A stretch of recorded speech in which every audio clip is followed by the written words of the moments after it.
সকালে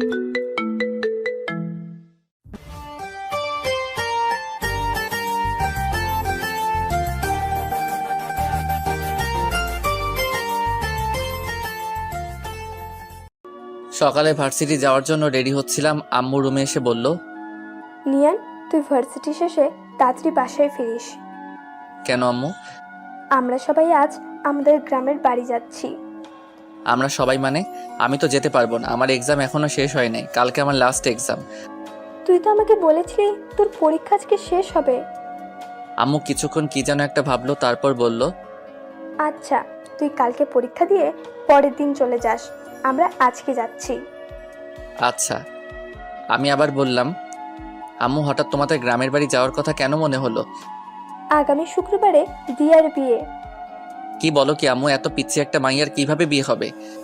পিচ্ছি কোথায়, দিয়া তো এবার এসএসসি পাশ করেছে। এসএসসি পাশ করেছে বলে বিয়ের বয়স হয়ে গেছে? হায়রে গ্রামের মানুষ। তোকে এসব নিয়ে ভাবতে হবে না, তুই শুধু ঠিক সময়ে পৌঁছে যাস। যা, এখন ভার্সিটি যা। এখন আমি আমার পরিচয়টা আপনাদেরকে দিয়ে দেই। আমি নিয়ান আহমেদ, অনার্স লাস্ট ইয়ারের এক্সাম দিচ্ছি। দিয়া হলো আমার চাচাতো বোন, পিচ্ছি একটা মেয়ে।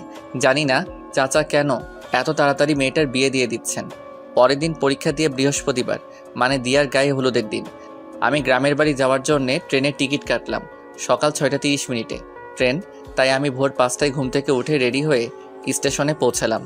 এতদিন পরীক্ষা দিয়ে ইট পাথরের দুনিয়া থেকে বের হয়ে গ্রামের সবুজ পরিবেশে যাচ্ছি, অনেক খুশি খুশি লাগছে। আর অনেক দিন পর গ্রামের বাড়িতে একটা বিয়ে খেতে যাচ্ছি। গ্রামের বিয়ের মজাই আলাদা, যা শহরের বিয়েতে পাওয়া যায় না। সকাল 7টা, ট্রেন চলছে তার দুরন্ত গতিতে। আমার কানের ইয়ারফোন বাজছে রোমান্টিক গান। দুপুর 12:30 এসে স্টেশনে পৌঁছালাম। যেহেতু চাচাদের বাসা স্টেশন থেকে বেশি দূরে না, তাই ভাবলাম রিক্সা দিয়ে যাই। রিক্সা দিয়ে গেলে গ্রামের সবুজ পরিবেশটা ভালো করে দেখতে পারবো। রিক্সা চলছে আপন গতিতে, চারিদিকে শুনশান বাতাস, পাখির কিচিরমিচির সবুজে ঘেরা মাঠ, অনেক ভালো লাগছে। কিছুক্ষণ পর রিক্সা এসে থামলো চাচার বাড়ির সামনে। আসলে চাচা হলেন এই এলাকার চেয়ারম্যান, তাই রিক্সাওয়ালাকে চাচার নাম বলাতেই একেবারে বাড়ির সামনে এনে নামিয়ে দিল। গেট খুলে বাড়িতে ঢুকলাম। বিশাল বাড়িটা খুব সুন্দর করে সাজানো। আমি গেটের ভিতর ঢোকা মাত্রই শিহাব, মানে দিয়ার ছোট ভাই, আমাকে দেখে দৌড়ে ঘরের ভিতরে যেতে যেতে জোরে জোরে বলতে লাগলো, নিয়ান ভাইয়া এসে গেছে। আম্মু, আব্বু, আপু, সবাই এসে দেখো, নিয়ান ভাইয়া চলে এসেছে। শিহাবের ডাকে সবাই ঘর থেকে বেরিয়ে আসলো। সারা বাড়ির সব আত্মীয় স্বজন বেরিয়ে এসে আমাকে ঘিরে দাঁড়ালো। সবাই আমার দিকে তাকিয়ে আছে। আমি বুঝলাম না সবাই আমাকে দেখে এরকম রিয়্যাক্ট করছে কেন, আর সবাই আমাকে এরকমভাবেই বা দেখছে কেন। দিয়াকে দেখলাম সবার পিছনে দাঁড়িয়ে আছে, আমার দিকে একবার তাকাচ্ছে আর একবার লজ্জা পেয়ে চোখ নিচে নামাচ্ছে। আমি কিছুই বুঝতে পারছি না কি হচ্ছে এসব। হঠাৎ চাচা বললেন, চলো তোমরা সবাই জামাই বাবাজিকে নিয়ে ঘরে যাই। জামাই বাবাজি মানে? চাচা জামাই বাবাজি কাকে বলছে? আমি আমার পেছনে তাকালাম, না, আমার পেছনে তো কেউ নাই। তাহলে চাচা কাকে জামাই বাবাজি বলল? আমি চিন্তায় পড়ে গেলাম। আমাকে চিন্তিত দেখে আম্মু বলল, এই নিয়ান, কি ভাবছিস এত? তোকে কিছু ভাবতে হবে না, চল ঘরে চল, আমি তোকে সব বুঝিয়ে বলছি। আম্মু আমাকে রুমে নিয়ে গেল। আমি বললাম, আম্মু এসব কি হচ্ছে? আমি কিছুই বুঝতে পারছি না। আর চাচা আমাকে জামাই বাবাজি বলছে কেন? নিজের মেয়ের হবু স্বামীকে জামাই বাবাজি বলবে না তো কি বলবে? মানে আমি? তুই দিয়ার হবু বর, আগামীকাল তোদের বিয়ে। আম্মু, কি? আমার পক্ষে এই পিচ্চিটাকে বিয়ে করা সম্ভব না। হঠাৎ আব্বু রুমে ঢুকে বলল, কি বললি তুই? হ্যাঁ আব্বু, আমি এই বিয়েটা করতে পারবো না। আর তাছাড়া আমার কি বিয়ের বয়স হয়েছে? আমার তো অনার্সই শেষ হয় নাই। শেষ হয় নাই তো কি হয়েছে, বিয়ের পর অনার্স মাস্টার সবই করবি। আব্বু, আমি আর কোনো কথা শুনতে চাই না। এই বলে আব্বু আম্মু দুজনেই রুম থেকে বেরিয়ে গেলেন। পরের দিন একরকম জোর করেই আমার বিয়েটা হয়ে গেল। রাতে আমি চাচাদের ছাদে এক কোণে দাঁড়িয়ে রইলাম আর মনে মনে ভাবতে লাগলাম, সত্যিই কি আমার বিয়ে হয়ে গেল? তাও কিনা একটা পিচ্চি মাইয়ার সাথে। আমি কি পিচ্চিটাকে বউ হিসেবে মেনে নিতে পারবো? না, কোনোদিনও আমি ওই পিচ্চিটাকে বউ হিসেবে মানতে পারবো না। আমি অনেকক্ষণ হলো ছাদে দাঁড়িয়ে আছি। ঘড়িতে দেখলাম রাত 12:35 বেজে গেছে। পেছন থেকে হঠাৎ আদিবা, আমার ছোট বোন, ডাক দিল, ভাইয়া তুমি এখানে? আর সবাই তোমাকে সারা বাড়ি খুঁজছে। কেন? আমাকে কেন খুঁজছে? সে কি তুমি জানো না তোমাকে কেন খুঁজছে? আজ না তোমার বাসর রাত, আর ভাবি সেই কখন থেকে তোমার জন্য অপেক্ষা করছে। আমি আদিবার সাথে নিচে নেমে আসলাম। আব্বু আমাকে দেখে রাগে কটমট করে এগিয়ে আসলো আমার দিকে। এসে আমার গালে ঠাস করে একটা চড় বসিয়ে দিলেন, তারপর বললেন, মেয়েটা তোর জন্য সেই কখন থেকে অপেক্ষা করে বসে আছে, আর তুই কি না? যা তাড়াতাড়ি ঘরে যা বলছি। আমার মাথায় অনেক রাগ উঠে গেল, তবে আব্বুর উপর না, ওই পিচ্চিটার উপর। ওই পিচ্চিটার কারণেই আব্বু আজ আমাকে মারলো। আমি রাগে ফুঁসতে ফুঁসতেই রুমে ঢুকলাম। দরজা খোলার আওয়াজ পেয়ে মেয়েটা দৌড়ে বেলকনি থেকে বেরিয়ে আসলো। এসেই মাথায় ঘুমটা দিয়ে বিছানাতে বসে পড়লো। আমি বিছানার দিকে এগিয়ে গেলাম। আমি বিছানার পাশে এসে দাঁড়াতেই মেয়েটা বিছানা থেকে নেমে আমার পা ধরে সালাম করতে লাগলো। পিচ্চিটা আমার পা ধরে সালাম করেই যাচ্ছে, ওঠার কোনো নামগন্ধ নাই। আমি ধমক দিয়ে বললাম, এই পিচ্চি, পা ধরে বসে আছিস কেন? ওঠ বলছি। তুমি উঠবে না? আমি কেন উঠাবো? আমি তো জানি বাসরাতে বউ তার স্বামীকে পা ধরে সালাম করলে স্বামী বউকে বুকে তুলে জড়িয়ে ধরে। কথাটা বলতে বলতে মেয়েটা আমার পা ছেড়ে উঠে আমার সামনাসামনি লজ্জায় লাল হয়ে দাঁড়ালো। শখ কত, আমার বয়েই গেছে তোর মতো পিচ্চিকে জড়িয়ে ধরতে। বলেই আমি পিচ্চিটাকে ধাক্কা দিয়ে বিছানাতে ফেলে দিয়ে একটা বালিশ নিয়ে সোফাতে চলে গেলাম।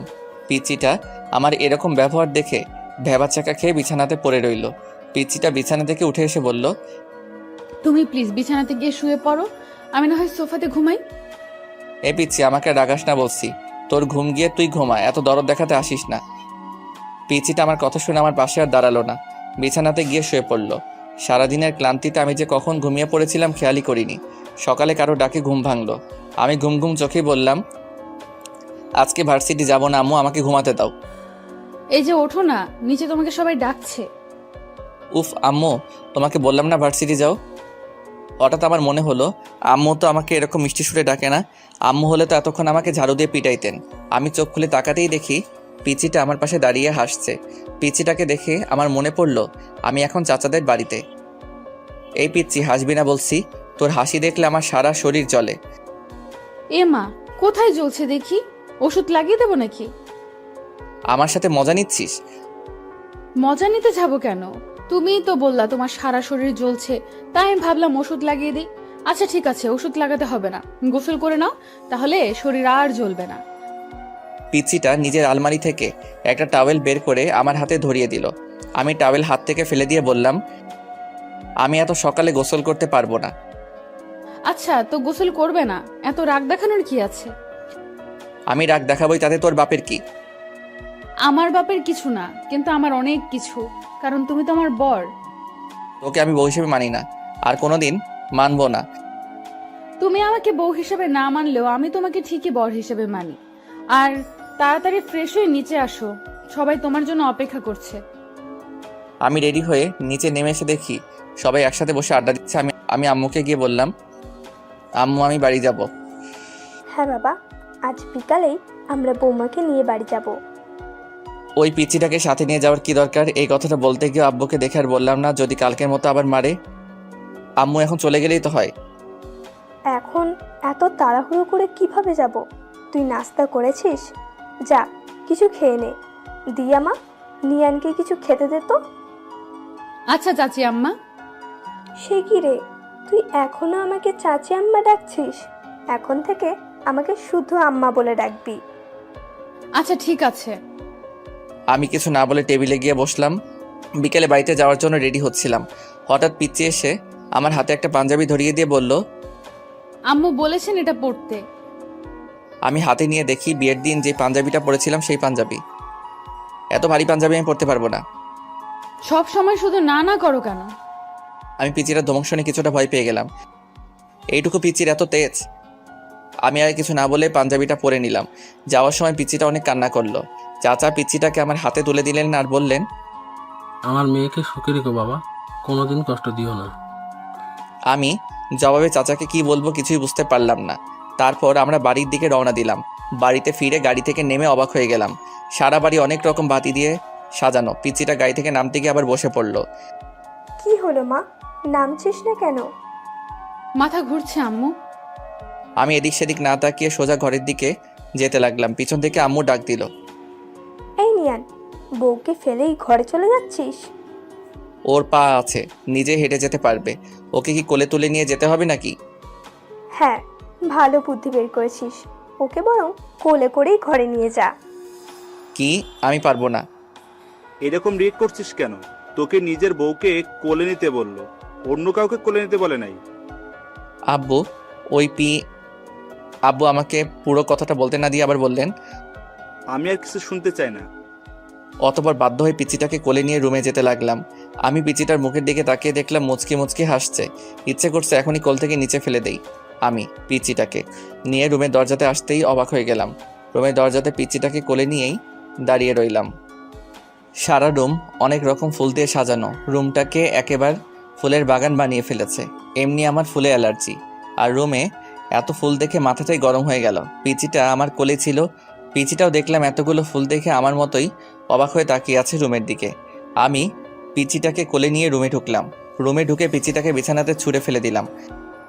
আউ মা গো, কোমরটা গেল গো। আমি ভয় পেয়ে গেলাম। এখন মেয়েটার কিছু হলে তো আব্বু আমাকে মেরেই ফেলবে। আমি পিচিটার পাশে বসে বললাম, সরি, দেখি কোথায় ব্যথা পেয়েছিস। আমি ব্যথা পাই নাই, আমি জাস্ট দেখতে চেয়েছিলাম আমি ব্যথা পেলে তুমি কিভাবে রিয়্যাক্ট করো। বলেই পিচিটা একটা হাসি দিয়ে বিছানা থেকে উঠে ওয়াশরুমের দিকে যেতে লাগলো। এই পিচি, দাঁড়া। কি? তুই তো একটু আগে মাথা ব্যথার জন্য হাঁটতে পারছিলি না, এখন কিভাবে হাঁটছিস? সবই তোমার কোলে ওঠার ধান্দা। তুই তো দেখছি একটা পিচ্চি শয়তান্নি।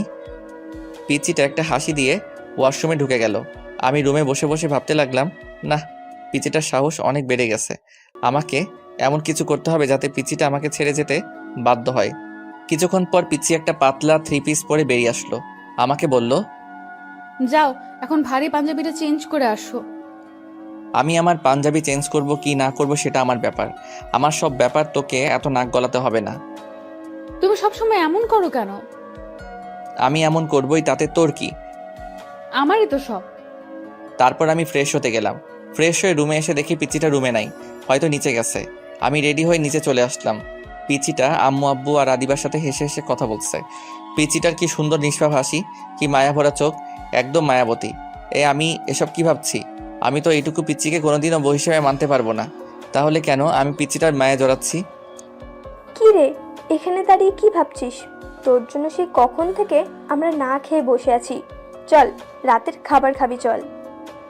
সে কি আম্মু, তোমরা এখনো খাও নাই? না রে, আমরা অনেকবার দিয়াকে বলেছি চল আমরা খেয়ে নিই, নিয়ান একটু রাত করেই খাবার খায়। কিন্তু পাগলি মেয়েটা কি বলে জানিস? বলে তুই না খাওয়া পর্যন্ত ও নাকি খেতে পারবে না। তাই আমরা ভাবলাম সবাই একসাথেই খাই। দেখছিস মেয়েটা এখন থেকে কীরকম তোকে ভালোবাসে। লক্ষ্মী একটা মেয়ে। লক্ষ্মী না ছাই, শয়তানের হাড্ডি একটা। কি রে, বিড়বিড় করে কি বলছিস? আমার বউটা কি ভালো? আমার জন্য না খেয়ে বসে আছে, এটাই বলছিলাম। আচ্ছা চল, এখন সবাই খেয়ে নেই, অনেক রাত হয়ে গেছে। আমি সবার আগে খাবার শেষ করে রুমে এসে একটা বই হাতে নিয়ে সোফাতে শুয়ে শুয়ে পড়তে লাগলাম। পিচি রুমে ঢুকে ভিতর থেকে দরজা লাগিয়ে দিল। আমি বললাম, এই পিচ্চি, দরজা লক করছিস কেন? দরজা লক করবো না তো কি করব? আমি দরজা লক ছাড়াই ঘুমাই। এখন থেকে দরজা লক করেই ঘুমাতে হবে, কারণ এখন থেকে তো তুমি আর একা ঘুমাবে না, এখন থেকে তোমার বউও তোমার সাথে ঘুমাবে। তাই দরজা লক করেই ঘুমাতে হবে। আমি আর কিছু বললাম না। পিচিটা সারা বিছানা ঘুরে ঘুরে দেখতে লাগলো। দেখছো আমাদের কি ভাগ্য, আমরা দুইটা বাসরাত পেলাম, কিন্তু বাসরাতের আসল কাজটাই করতে পারলাম না। চলো না আমরা ফ্যামিলি প্ল্যানিং শুরু করে দিই। কথাগুলো বলতে বলতে পিচিটা পা ছড়িয়ে বিছানাতে মাথা নিচু করে বসে পড়ল।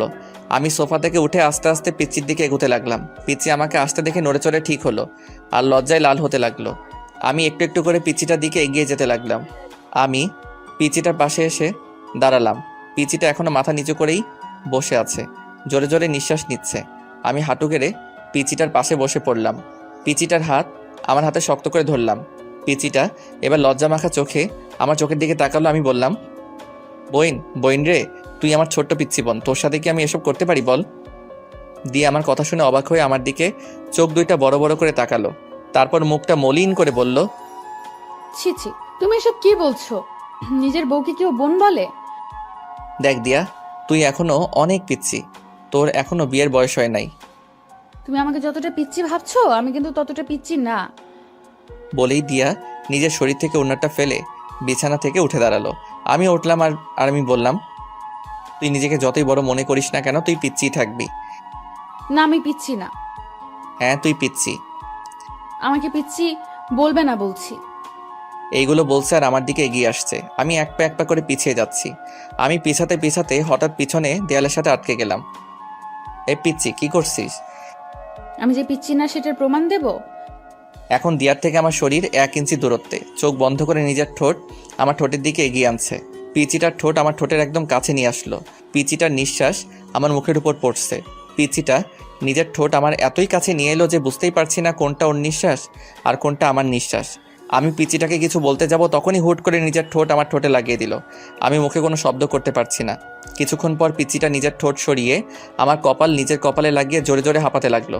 আমি পিচিটাকে ধাক্কা দিয়ে নিজের থেকে সরিয়ে নিলাম। হাত দিয়ে ঠোঁট মুছতে মুছতে বললাম, এই পিচ্ছি শয়তানি, তুই এটা কি করলি? আমি যে পিচ্ছি না সেটার প্রমাণ দিলাম। সর। ধাক্কা দিয়ে সরিয়ে বাথরুমে যেতে লাগলাম। অনেকক্ষণ ধরে বাথরুমে বসে বসে মোবাইল টিপছিলাম। পিচিটার সামনে যেতে ইচ্ছা করছে না। অনেক রাগ হচ্ছে পিচিটার উপর। এইটুকু পিচ্ছি একটা আমাকে কিস করছে, এটা ভাবতেই সারা শরীর জ্বলছে। আব্বুর ভয়ে পিচ্ছিটাকে কিছু বলতেও পারছি না। বাথরুমের বাইরে থেকে পিচিটার ডাক শুনলাম। এই যে এতক্ষণ ধরে বাথরুমে কি করছো? বেরিয়ে আসছো না কেন? বাথরুমেই ঘুমিয়ে পড়লে নাকি? আমি কোনো উত্তর না দিয়ে মোবাইল টিপছি। কিছুক্ষণ থেমে পিচিটা আবার ডাকতে লাগলো। এই যে শুনছো, বেরিয়ে আসো না প্লিজ, আমার একা একা ভয় লাগছে। আমি মনে মনে বললাম, তোর ভয় লাগছে তো আমি কি করব? কোলে নিয়ে নাচবো নাকি, পিচ্ছি শয়তান নিয়ে একটা? এবার পিচিটা বাথরুমের দরজাটা জোরে ধাক্কা দিতে লাগলো। দরজা খুলছো না কেন? প্লিজ দরজাটা খুলো। এবার পিচিটা নিজেকে নিজেই প্রশ্ন করলো, ওর কিছু হলো না তো? এই কি হলো, দরজা খুলছো না কেন? কান্না করছে আর জোরে জোরে বাথরুমের দরজাটা ঠেলছে। এবার আমার বেরিয়ে আসা দরকার না হলে পিচিটার কথা শুনে আব্বু আম্মু চলে আসবেন। আমি দরজা খুলে বাইরে বেরিয়ে আসলাম। আমাকে দেখে পিচিটা আমাকে শক্ত করে জড়িয়ে ধরলো আর বলতে লাগলো, তুমি ঠিক আছো তো? তোমার কিছু হয় নাই তো? এতক্ষণ দরজা আটকে কি করছিলে? জানো আমি কতটা ভয় পেয়ে গিয়েছিলাম। সত্যি তুই একটা পিচ্ছি। বলেই পিচিটাকে পাশ কাটিয়ে বিছানা থেকে একটা বালিশ নিয়ে সোফাতে চলে গেলাম। পিচিটা আমার পিছে পিছেই আসলো। আমি সোফাতে বালিশ রেখে ঘুমাতে যাব, তখনই পিচিটা আমাকে বলল, তুমি সোফাতে ঘুমাবে না, আমার সাথে বিছানাতে ঘুমাবে। আমি তোর সাথে ঘুমাতে পারবো না। তোমাকে আমার সাথেই ঘুমাতে হবে, না হলে কিন্তু। না ঘুমালে কি করবি? হ্যাঁ, আমার সাথে না ঘুমালে শ্বশুর আব্বাকে ডাক দিব আর বলবো তুমি আমাকে মারছো। কি বললি? আমি তোকে মারছি? তুমি আমাকে মারো নাই সেটা শুধু তুমি আর আমি জানি, আব্বু তো আর জানে না। তুই আমাকে ব্ল্যাকমেইল করছিস? আমার প্রশ্নের উত্তর না দিয়ে উল্টা আমাকে প্রশ্ন করলো। তুমি বলো আমার সাথে ঘুমাবে নাকি আমি আব্বুকে ডাক দিব? তোর মতো পিচ্ছি শয়তানির সাথে আমি ঘুমাতে পারবো না। ওকে, তাহলে আমি আব্বুকে ডাক দিই। আব্বু। আমি ওর মুখ চেপে ধরে বললাম, এই কি করছিস? আমি ঘুমাবো তো, তোর সাথেই ঘুমাবো। প্লিজ আব্বুকে ডাক দিস না, পিচ্ছি শয়তানি একটা। শেষ পর্যন্ত পিচ্ছিটাকে নিয়ে বিছানাতে ঘুমাতে গেলাম। ওর বালিশটা ঠেলে একপাশে দিলাম, আমার বালিশটা টেনে অন্য পাশে আনলাম। আমাদের মাঝখানে বড় গ্যাপ রাখলাম। লাইট নিভিয়ে বালিশে মাথা রাখলাম। হুট করে পিচ্ছিটা নিজের বালিশ ছেড়ে আমার বালিশে চলে আসলো। সোজা আমার বুকে মাথা রেখে 2 হাত দিয়ে আমাকে জড়িয়ে ধরলো। আমি সাথে সাথে ওকে আমার থেকে ছাড়িয়ে নিলাম। বললাম, এই পিচ্ছি কি করছিস? তোর বালিশে গিয়ে ঘুমা। না, আমি তোমার বুকেই ঘুমাবো। তোর বালিশে গিয়ে ঘুমা বলছি। পিচ্ছিটা উল্টা আমাকে ধমক দিয়ে বলল, আমাকে তোমার বুকে ঘুমাতে দিবা নাকি আমার শ্বশুর আব্বাকে ডাক দিব? আব্বু।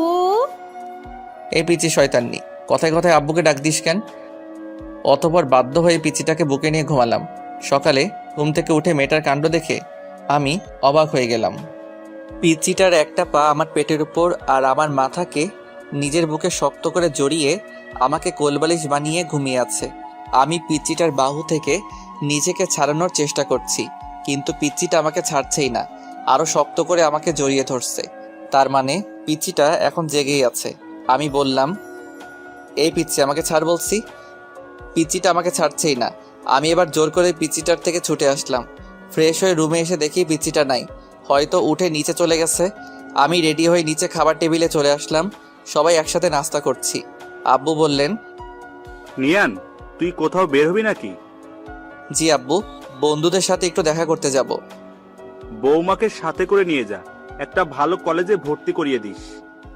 আব্বু তার চেয়ে বরং ওকে ওর বাড়িতে পাঠিয়ে দাও, দিয়া ওর বাড়ি থেকে পড়াশোনা করুক।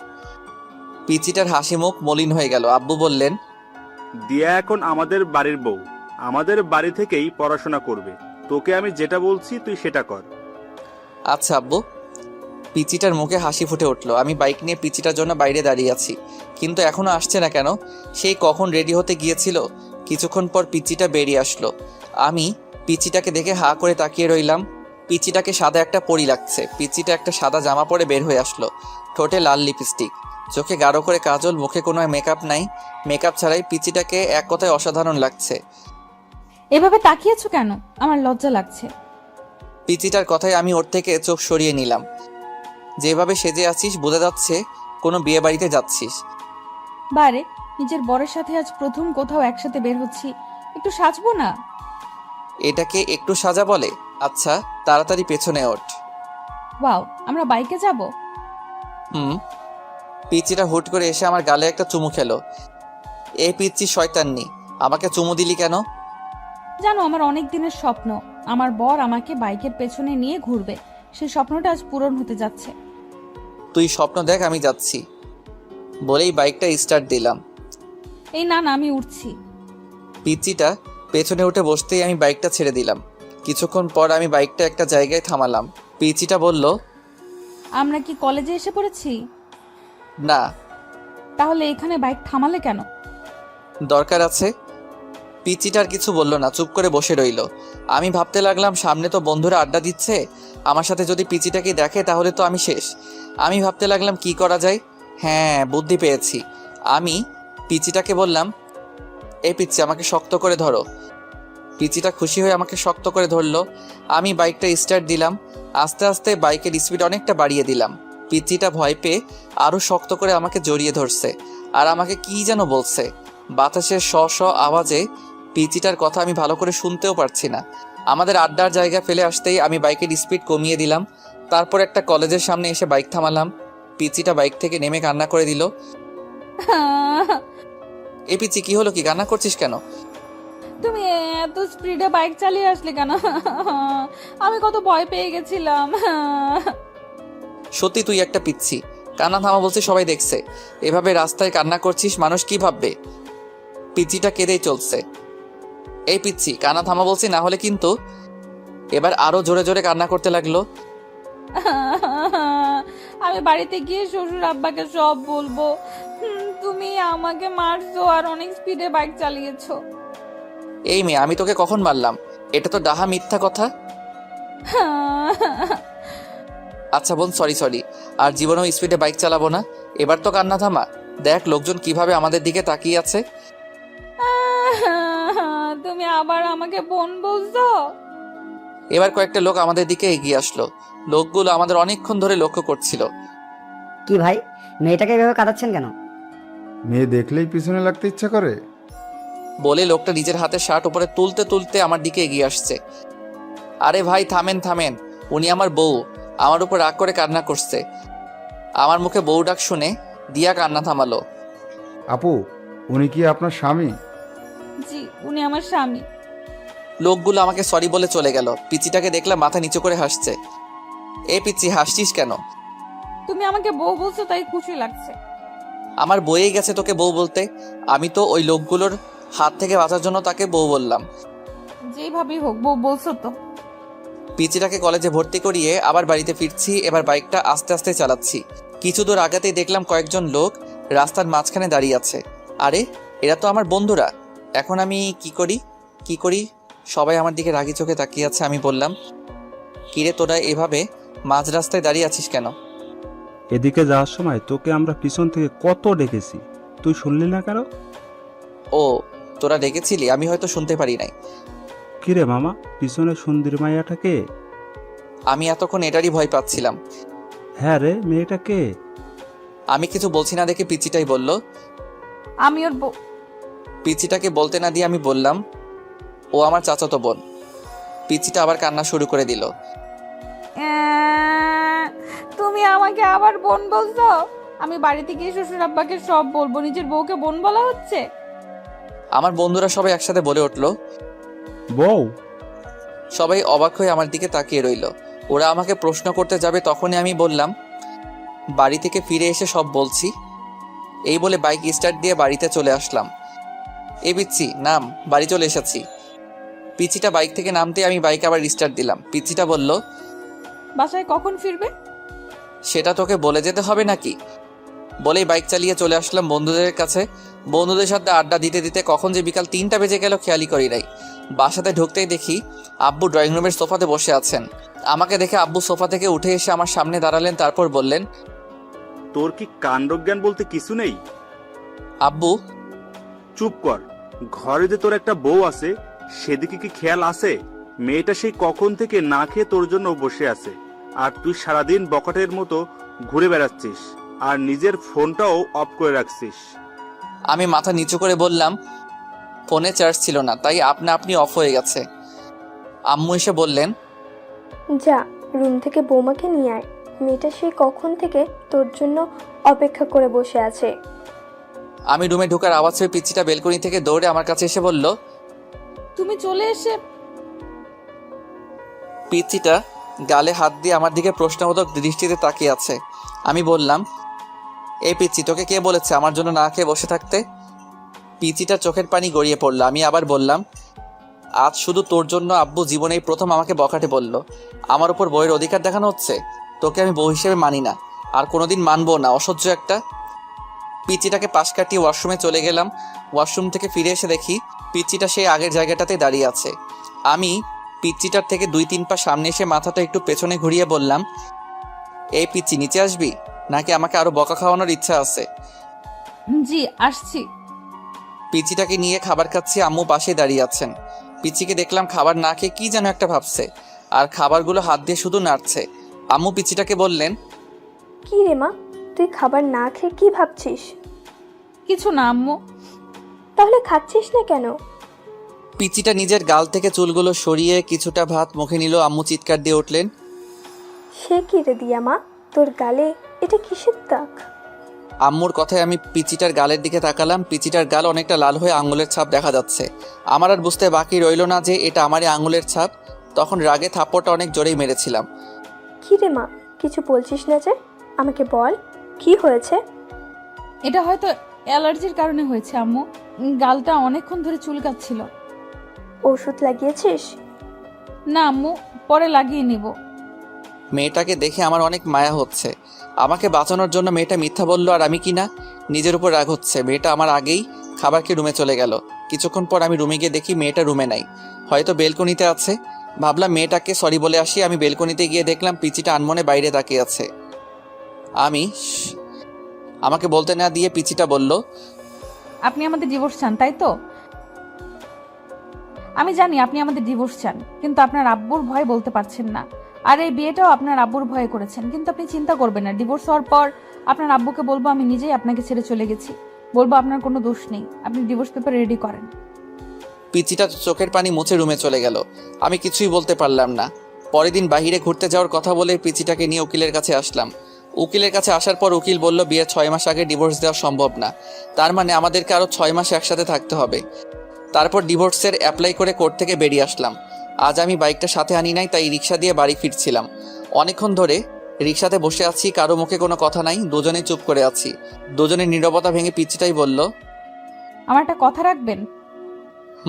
বলো। আমরা যে কটা দিন একসাথে থাকবো সেই কটা দিন কি আমরা স্বামী স্ত্রীর মতো থাকতে পারি না? মানে তুই কি বলতে চাইছিস? আরে আমি তোমার কাছে স্ত্রীর অধিকার চাই নাই, আমি বলছি আমরা স্বামী স্ত্রীর মতো ব্যবহার করতে পারি কি না। প্লিজ আমার এই শেষ ইচ্ছাটা রাখো। আচ্ছা ঠিক আছে। সত্যি? পিচ্ছিটা আমার হাত হালকা জড়িয়ে ধরে বলল, থ্যাংক ইউ। রিক্সা এসে আমাদের বাড়িতে দাঁড়ালো। ঘরে ঢুকে অবাক হয়ে গেলাম। চাচা, চাচি, শিহাব আরও অনেকেই আমাদের ড্রয়িং রুমে বসে আছে। পিচ্ছিটা ওর আম্মু আব্বুকে দেখে দৌড়ে গিয়ে ওর আম্মুকে জড়িয়ে ধরলো। তারপর ওর আম্মুকে ছেড়ে ওর আব্বুকে জড়িয়ে ধরার সাথে সাথে কান্না করে দিল। চাচা বললেন, আরে পাগলি মেয়ে, কাঁদছিস কেন? বাবা তুমি কেমন আছো? পিচ্ছিটা হয়তো ওর বাবাকে একটু বেশি ভালোবাসে, তাই এরকম ভাবে কান্না করছে। দেখো পাগলি মেয়ের কাণ্ড। আমি ভালো আছি রে মা, তুই কেমন আছিস? মুখে হাসি দিলেও চোখ দিয়ে পানি ঠিকই পড়ছে। ভালো। বলেই আবার ঢুকরে ঢুকরে কান্না করতে লাগলো। চারিপাশে দেখলাম পিচিটার কান্না দেখে সবার চোখে পানি চলে এসেছে। আমার ওদের দেখে কোনো কষ্ট হচ্ছে না, কারণ আমি জানি আর কয়েক মাস পর পিচিটা ওর আম্মু আব্বুর কাছে চলে যাবে। তাই আমার তেমন কষ্ট হচ্ছে না। চাচা পিচিটার মাথায় হাত বুলিয়ে দিচ্ছে আর সান্ত্বনা দিচ্ছেন। এবার পিচিটাকে নিজের থেকে ছাড়িয়ে কপালে একটা চুমু খেলেন। পিচিটা এবার কিছুটা শান্ত হলো। আম্মু আমাকে ইশারায় বললেন চাচা চাচিকে সালাম করতে। আমি এগিয়ে গিয়ে চাচা চাচিকে সালাম করলাম। এবার আব্বু পিচিটাকে বললেন, যাও মা, ব্যাগপত্র গুছিয়ে নাও। আজ তোমরা তোমাদের বাড়ি যাচ্ছ। তোমার আব্বু আম্মু তোমাদের নিতেই এসেছেন। পিচিটা একবার আমার দিকে তাকিয়ে উপরের রুমে যেতে লাগলো। আব্বু আমাকে বললেন, কি রে, তুই দাঁড়িয়ে আছিস কেন? ব্যাগপত্র গুছিয়ে নে, তোদের গ্রামে গিয়ে 4 থেকে 5 দিন থাকতে হবে। আমি অবাক হয়ে বললাম, আব্বু আমাকেও যেতে হবে নাকি? হ্যাঁ বাবা, বিয়ের পর শ্বশুর বাড়ি গিয়ে কয়েকদিন থাকতে হয়, এটাই নিয়ম। আর তাছাড়া তুমি সেখানে যাচ্ছ, সেটা তো শুধু তোমার শ্বশুর বাড়ি না, তোমার নিজেরও বাড়ি। চাচা বলছিলাম কি আমি না গেলে কি হয় না? না, হয় না। যা, তাড়াতাড়ি গিয়ে রেডি হয়ে নে। অতপর বাধ্য হয়ে আমাদের গ্রামের বাড়ি মানে শ্বশুর বাড়ি আসতে হলো। গাড়ির গেটের ভিতর ঢুকতেই অবাক হয়ে গেলাম। বাড়িটা এখনো সেই বিয়ে বাড়ির মতো সাজানো। ভিতরে ঢুকতেই কয়েকটা মেয়ে দিয়া চিৎকার দিয়ে পিচিটাকে জড়িয়ে ধরলো। তারপর একটা মেয়ে আমার দিকে তাকিয়ে বলল, উনিই কি তোর বর? পিচিটা লজ্জায় মাথা নিচু করে হ্যাঁ বলল। অন্য আরেকটা মেয়ে বলল, ও মাই গড দিয়া, তোর বরটা কত হ্যান্ডসাম রে। আমি তো প্রথম দেখাতেই প্রেমে পড়ে গেছি। এই ফারিয়া, তুই কিন্তু ভুলে যাস না, ও কিন্তু আমার বর। রাগ করিস কেন? আমি তো দুলাভাইয়ের সাথে মজা করলাম। আমি বুঝতে পারলাম মেয়েগুলো পিচিটার মতোই এক একটা শয়তানের হাড্ডি। আমি বললাম, আপনাদের কাউকে তো চিনলাম না। পিচিটা বলল, ওরা আমার বান্ধবী। ও কিরে, তোরা এখানে দাঁড়িয়ে আছিস? দিয়া মা, জামাই বাবাজিকে নিয়ে রুমে গিয়ে ফিরে সে নে। পিচিটার সাথে রুমে আসলাম। রুমে এসে শরীর এলিয়ে দিলাম বিছানাতে। অনেকক্ষণ জার্নির কারণে একটু ক্লান্ত লাগছে। পিচিটা আমার সামনে এসে দাঁড়িয়ে বলল, তুমি আগে ফ্রেশ হবে নাকি আমি আগে ফ্রেশ হয়ে নিব? তুই যা, আমি তোর পরে ফ্রেশ হয়ে নিব। পিচিটাকে দেখলাম রাগী চোখে আমার দিকে তাকিয়ে আছে। কি হলো, এভাবে তাকিয়ে আছিস কেন? আমাদের মধ্যে কি কথা হয়েছিল? কি?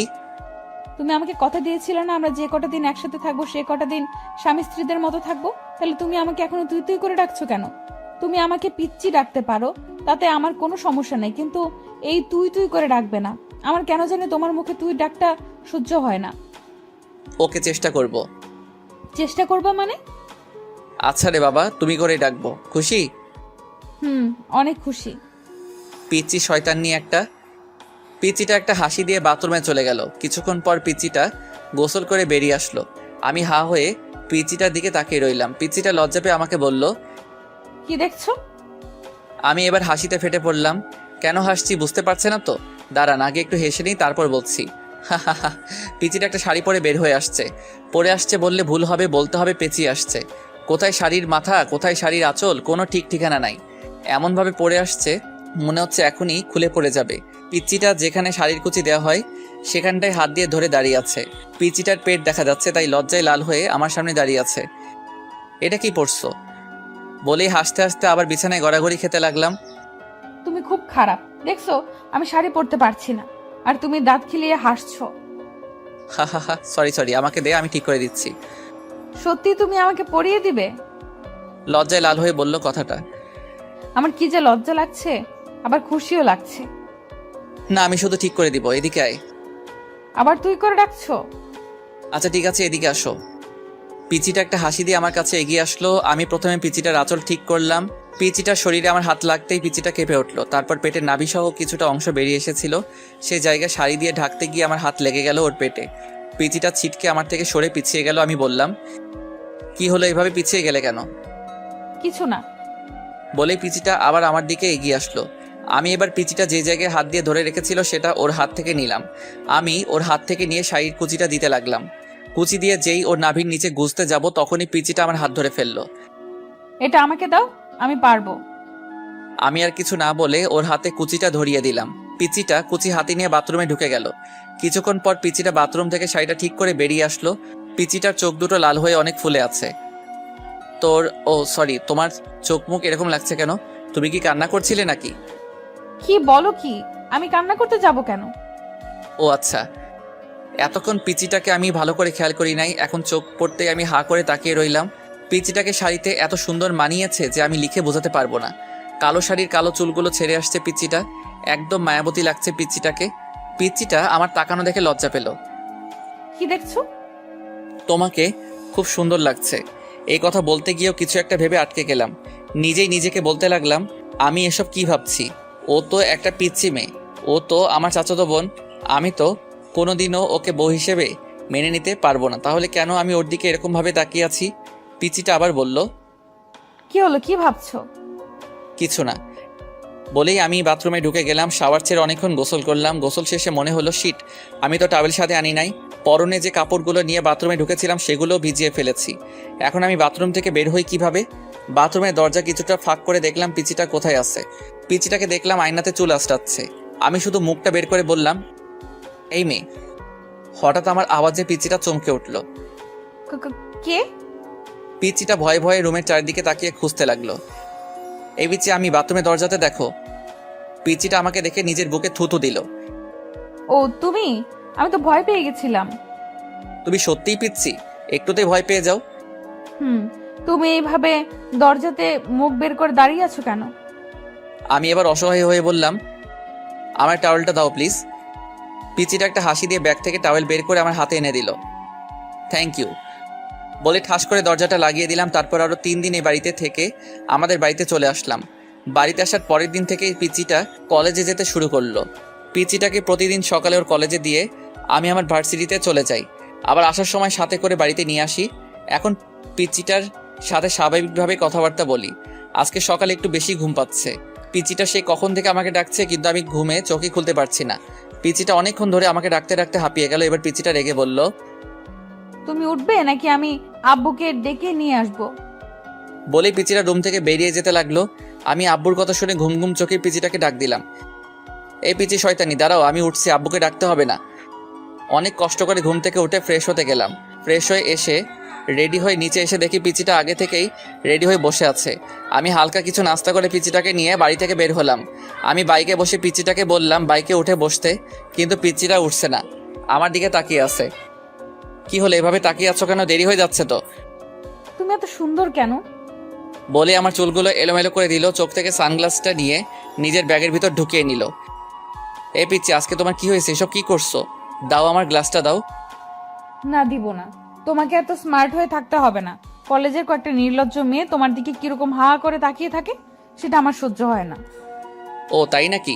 আচ্ছা ঠিক আছে, এখন তাড়াতাড়ি ওঠো, দেরি হয়ে যাচ্ছে। বাইকে উঠতে উঠতে বলল, কি ঠিক আছে? কিছু না, এত কথা বলো কেন?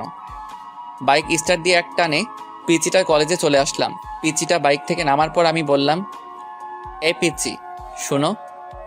কি? কলেজ শেষ হওয়ার পর একটু সামনে এগিয়ে গেলেই আমাকে পাবে। তুমি একটু হেঁটে চলে এসো প্লিজ, আমার কিছু কাজ আছে, আমি আবার ঘুরে এদিকে আসতে পারবো না। আচ্ছা। পিচিটা কলেজের গেটের ভিতর ঢুকে গেল।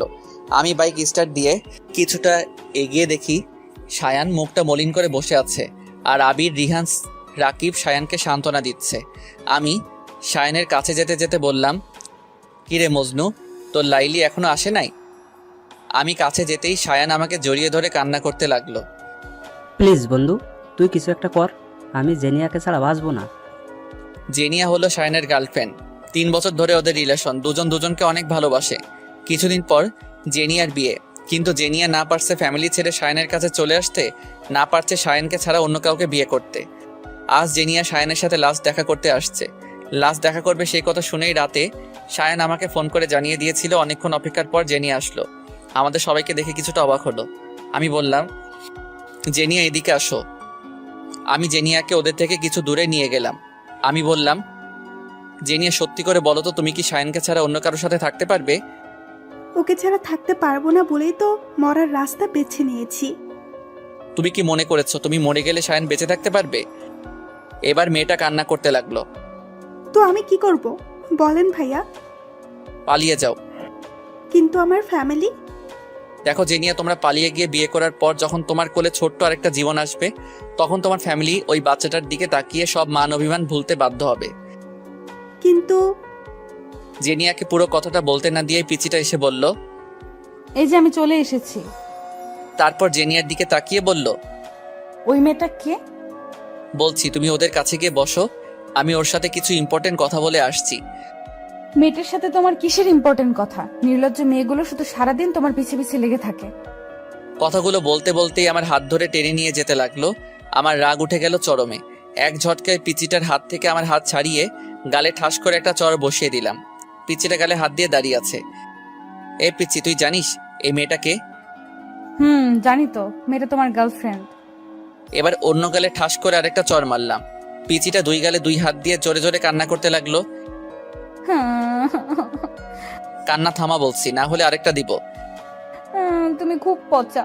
আমি আব্বুকে গিয়ে সব বলবো, আর এও বলবো যে তোমার গার্লফ্রেন্ড আছে। এবার পিচিটার কথা শুনে আমার নিজেরই কান্না চলে আসছে। বোন রে, তুই কিছু না বোঝার আগে কেন বাচ্চাদের মতো পাগলামি করিস? বাচ্চাদের মতো কি, তুই তো বাচ্চাই। ও আমার গার্লফ্রেন্ড না, শায়নের গার্লফ্রেন্ড। আমি এখানে দুইটা জীবন বাঁচানোর চেষ্টা করছি আর তুই ঢং করছিস। এবার পিচিটা সবকিছু বুঝতে পেরে কান্না থামিয়ে চোখের পানি মুছে একটা হাসি দিয়ে আমাকে বলল, সরি। এবার পিচিটার কাণ্ড দেখে আমারই হাসি চলে এলো। একটু আগে কি কান্নাটাই না করলো, আর এখন হাসছে। হা হা হা, পিচি একটা। এতক্ষণ জেনিয়া আমাদের দিকে তাকিয়েছিল। জেনিয়া আমাদের দিকে তাকিয়ে হাসছে। আমি বললাম, তো কি সিদ্ধান্ত নিলে জেনিয়া? আমি পালিয়ে যেতে প্রস্তুত ভাইয়া। পরের দিনই সায়ান আর জেনিয়া চট্টগ্রাম পালিয়ে যায়। আর মাত্র 7 দিন বাকি আমার আর পিচিটার ডিভোর্স পেপার আসতে। পিচিটা আমার সাথে এমন ব্যবহার করে বোঝাই যায় না যে আর মাত্র কয়েকদিন পর ওর সাথে আমার ডিভোর্স হবে। আজ আমার ফ্রেন্ড রিহানের বার্থডে। রাতে পিচিটাকে বললাম, এই পিচ্ছি, আমার জন্য অপেক্ষা করো না, রাতে বাসায় ফিরতে আমার দেরি হবে। কেন দেরি হবে কেন? আজ আমার ফ্রেন্ড রিহানের বার্থডে। ও আচ্ছা। মুখে বলছে আচ্ছা, কিন্তু আমি জানি পিচিটা ঠিকই আমার জন্য না খেয়ে বসে থাকবে। রিহান বার্থডে পার্টিটা শুধু আমরা 3 জনকে নিয়েই দিচ্ছে, আমি, রাকিব আর আবির। কেক কাটা শেষে রিহানকে নিয়ে কয়েকটা সেলফি তুলে ফেসবুকে আপলোড দিলাম। তারপর কিছু খাবার খেয়ে আমি ওদের থেকে বিদায় নিয়ে চলে আসছিলাম।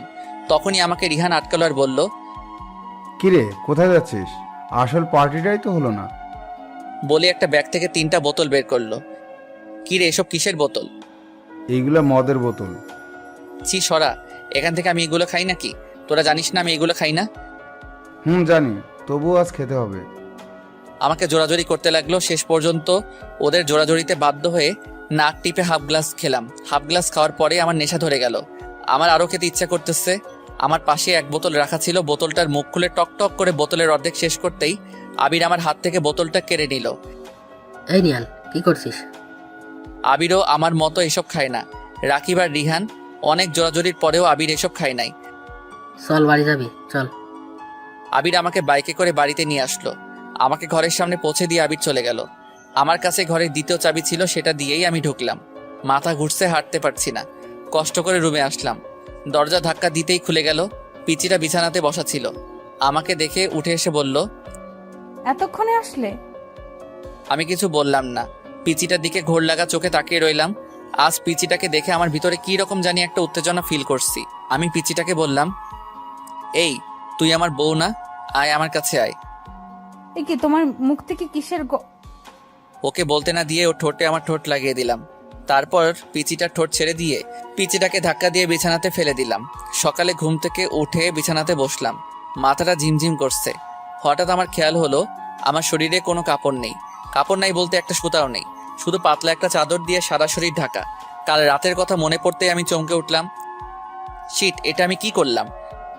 বলেই বিছানাতে একটা ঘুষি দিলাম। আমার প্রায় কান্না চলে আসছে। পাশে তাকিয়ে দেখলাম পিচিটা আছে নাকি। না, পিচিটা নাই। পিচিটাকে দেখলাম গোসল করে চুল মুছতে মুছতে বাথরুম থেকে বেরিয়ে আসছে। লজ্জায় আমার দিকে তাকাতে পারছে না। মাথা নিচু করে আমাকে বলল, বাথরুমে গরম পানি রাখা আছে, গোসল করে নাও। বলেই রুম থেকে বেরিয়ে গেল। আমি রেডি হয়ে ঘর থেকে বেরিয়ে গেলাম। ফিরে এসে পিচিটাকে খুঁজতে লাগলাম। রান্নাঘরে গিয়ে দেখলাম আম্মুর সাথে রান্না করছে। আমি বললাম, এই দিয়া রুমে আসো। পিচিটা রুমে এসে বলল, কিছু বলবে? এটা খেয়ে নাও। কিসের ওষুধ এটা? এটা পিল। পিল শব্দটা শুনে পিচিটা আমার থেকে কয়েক পা পিছিয়ে গেল। মুখটা মলিন করে আমার দিকে হা করে তাকিয়ে রইল। আমি বললাম, সরি, প্লিজ আমাকে মাফ করে দিও। রাতে যে কি হয়েছিল আমার, সত্যি বলছি তখন আমার কোনো হুঁশ জ্ঞান ছিল না। পিচিটা কোনো কথা বলছে না, শুধু চোখ দিয়ে অনর্গল পানি ঝরে যাচ্ছে। আমি বললাম, প্লিজ তুমি কেঁদো না, তুমি কাঁদলে আমি নিজেকে কোনোদিন ক্ষমা করতে পারবো না। প্লিজ পিলটা খেয়ে নিও। বলে আমি রুম থেকে বেরিয়ে গেলাম। দিয়ার কথায় আসি। দিয়া সেখানে স্তব্ধ হয়ে কিছুক্ষণ দাঁড়িয়ে রইল, তারপর দৌড়ে বাথরুমে ঢুকে গেল। বাথরুমে ঢুকে শাওয়ার ছেড়ে শাওয়ারের নিচে বসে হাউ মাউ করে কান্না করতে লাগলো। এখন দিয়া যত জোরে কান্না করুক না কেন, সে কান্নার আওয়াজ বাইরে যাবে না, তাই ইচ্ছে মতো চিৎকার করে কান্না করতে লাগলো। দিয়া ভেবেছিল কাল রাতের ঘটনার পর নিয়ান আর তাকে দূরে সরিয়ে রাখতে পারবে না। এখন নিয়ান তাকে মেনে নেবে, কিন্তু একটু আগে যখন নিয়ান তার হাতে পিলটা ধরিয়ে দিল, তখন মাথায় যেন আকাশ ভেঙে পড়লো। এইটুকু একটা পিলকে দিয়ার কাছে মনে হয়েছিল যেন এটা পৃথিবীর সবচেয়ে ভারী একটা জিনিস। সেই ভারী জিনিসটা নিয়ান দিয়ার হাতে ধরিয়ে দিল। আমি রুম থেকে বের হয়ে এসে ড্রয়িং রুমে সোফাতে বসলাম। মনে মনে ভাবতে লাগলাম, আমি কি মেয়েটার সাথে একটু বেশি অপরাধ করে ফেলেছি? আমি যদি মেয়েটাকে স্ত্রী হিসেবে নাই মানতে পারি, তাহলে কেন আমি মেয়েটার সতীত্ব নষ্ট করলাম? নিজেকে নিজের কাছে অনেক অপরাধ বোধ হচ্ছে। মনে হচ্ছে যেন আমি এই পৃথিবীর সবচেয়ে বড় অপরাধী। মেয়েটার জন্য অনেক মায়া হচ্ছে। পিচিটার আর আমার ডিভোর্স পেপার আসতে আর মাত্র 4 দিন বাকি। পিচিটা এখন আমার সাথে আগের মতো কথা বলে না, আগের মতো পাগলামি করে না। কিছু জিজ্ঞেস করলে শুধু সেটার উত্তর দেয়।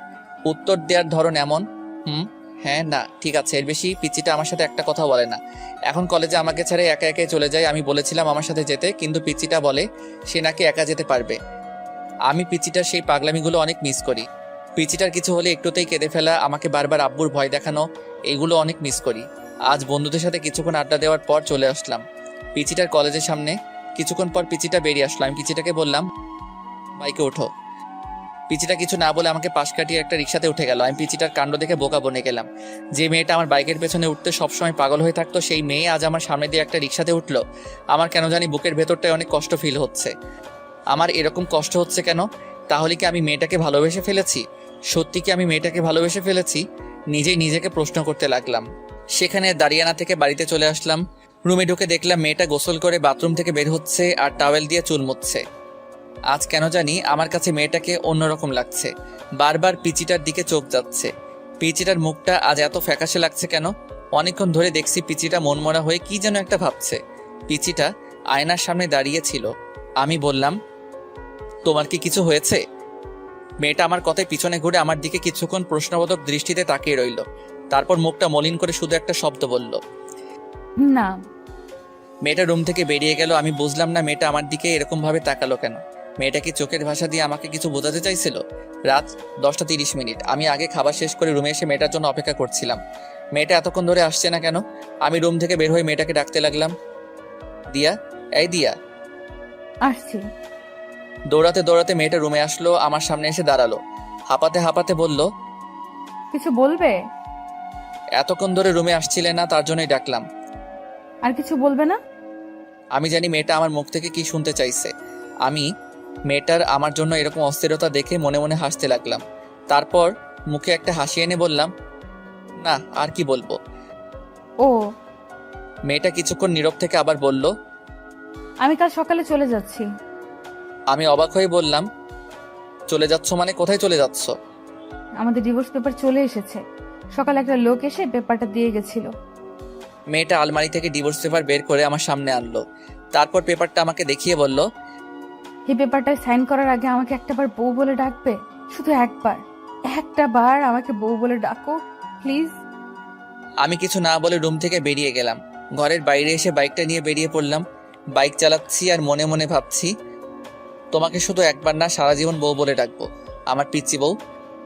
বাইকের স্পিড বাড়িয়ে দিলাম। একটা ফুলের দোকানের সামনে এসে বাইক থামালাম। তারপর অনেকগুলো গোলাপ ফুল কিনে একটা শাড়ির দোকানে এসে লাল একটা শাড়ি কিনলাম। আজ পিচিটাকে নিয়ে সব আবার নতুন করে শুরু করব। শাড়ি আর গোলাপ নিয়ে একরকম দৌড়েই ঘরে ঢুকলাম। তাড়াহুড়ো করে সিঁড়ি দিয়ে উপরে উঠতে যাব, তখনই সিঁড়িতে একটা হোঁচট খেলাম। হোঁচট খেয়ে আমার পায়ের একটা নখ উল্টে রক্ত বেরোচ্ছে, সেদিকে আমার খেয়াল নাই। রুমে ঢুকে বললাম, দিয়া, আমি চলে এসেছি।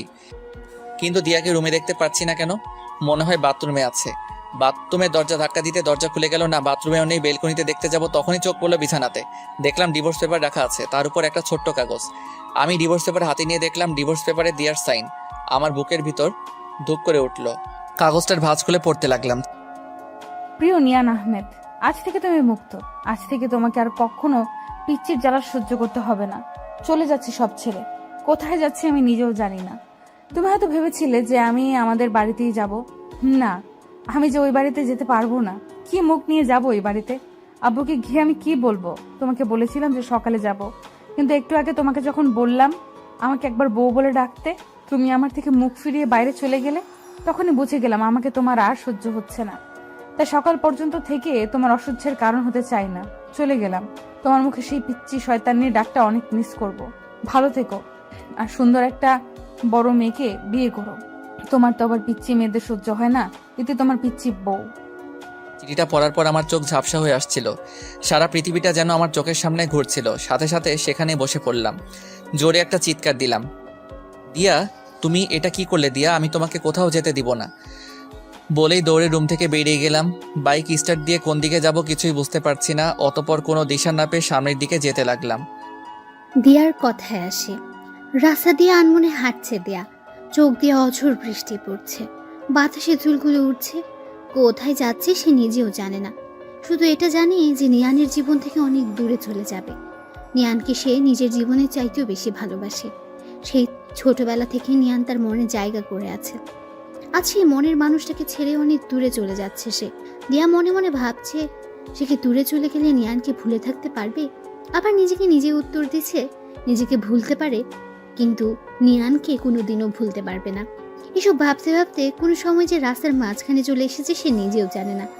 পেছন থেকে হঠাৎ একটা কার এসে দিয়াকে অনেক জোরে ধাক্কা দিল। দিয়া ছিটকে অনেক দূরে গিয়ে পড়ল। আস্তে আস্তে চোখ বন্ধ হয়ে আসছে দিয়ার। চোখে বন্ধ করার আগে চোখে ঝাপসা দেখতে পেল। একটা লোক তাকে পাচাকোলা করে কোলে তুলেছে। অন্য হয় দিয়াকে এদিক সেদিক খুঁজে বেড়াচ্ছি, কিন্তু কোথাও খুঁজে পাচ্ছি না। কোথায় গেল মেয়েটা? তাহলে কি মেয়েটাকে আর খুঁজে পাবো না? আর খুঁজে পাবো না সেই কথা মনে পড়তেই বাইক থামিয়ে বাইক থেকে নেমে সেখানে রাস্তার পাশে বসে পড়লাম। তাহলে আমি কি আমার পিচিটাকে হারিয়ে ফেলেছি? না, এটা হতে পারে না। বলে জোরে একটা চিৎকার দিলাম, দিয়া।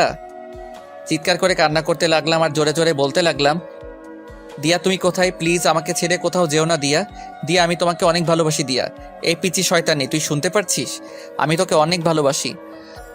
হাওয়া করে কান্না করতে লাগলাম। এই দিয়া, তুমি আমার থেকে একবার বউ ডাক শুনতে চেয়েছিলে না? এই যে আমি তোমাকে বউ ডাকছি। বউ, এই বউ তুমি কোথায়? বউ তুমি শুনতে পারছো আমি তোমাকে বউ ডাকছি? ইয়া আল্লাহ, তুমি আমার পিচ্ছি বউকে আমার কাছে এনে দাও। আমি যে ওকে ছাড়া বাঁচবো না আল্লাহ, সব দোষ আমার। বলেই পাশে ল্যাম্পপোস্টে নিজের মাথা বাড়ি দিতে লাগলাম। বাড়ি দিতে দিতে একসময় আমার মাথা দিয়ে রক্ত ঝরতে লাগলো। তবু আমি থামছি না, মাথা বাড়ি দিয়েই চলছি। হঠাৎ আমার চোখে অন্ধকার হয়ে আসলো, আমার মাথা ঘুরতে লাগলো। তারপর আমি মাটিতে লুটিয়ে পড়লাম।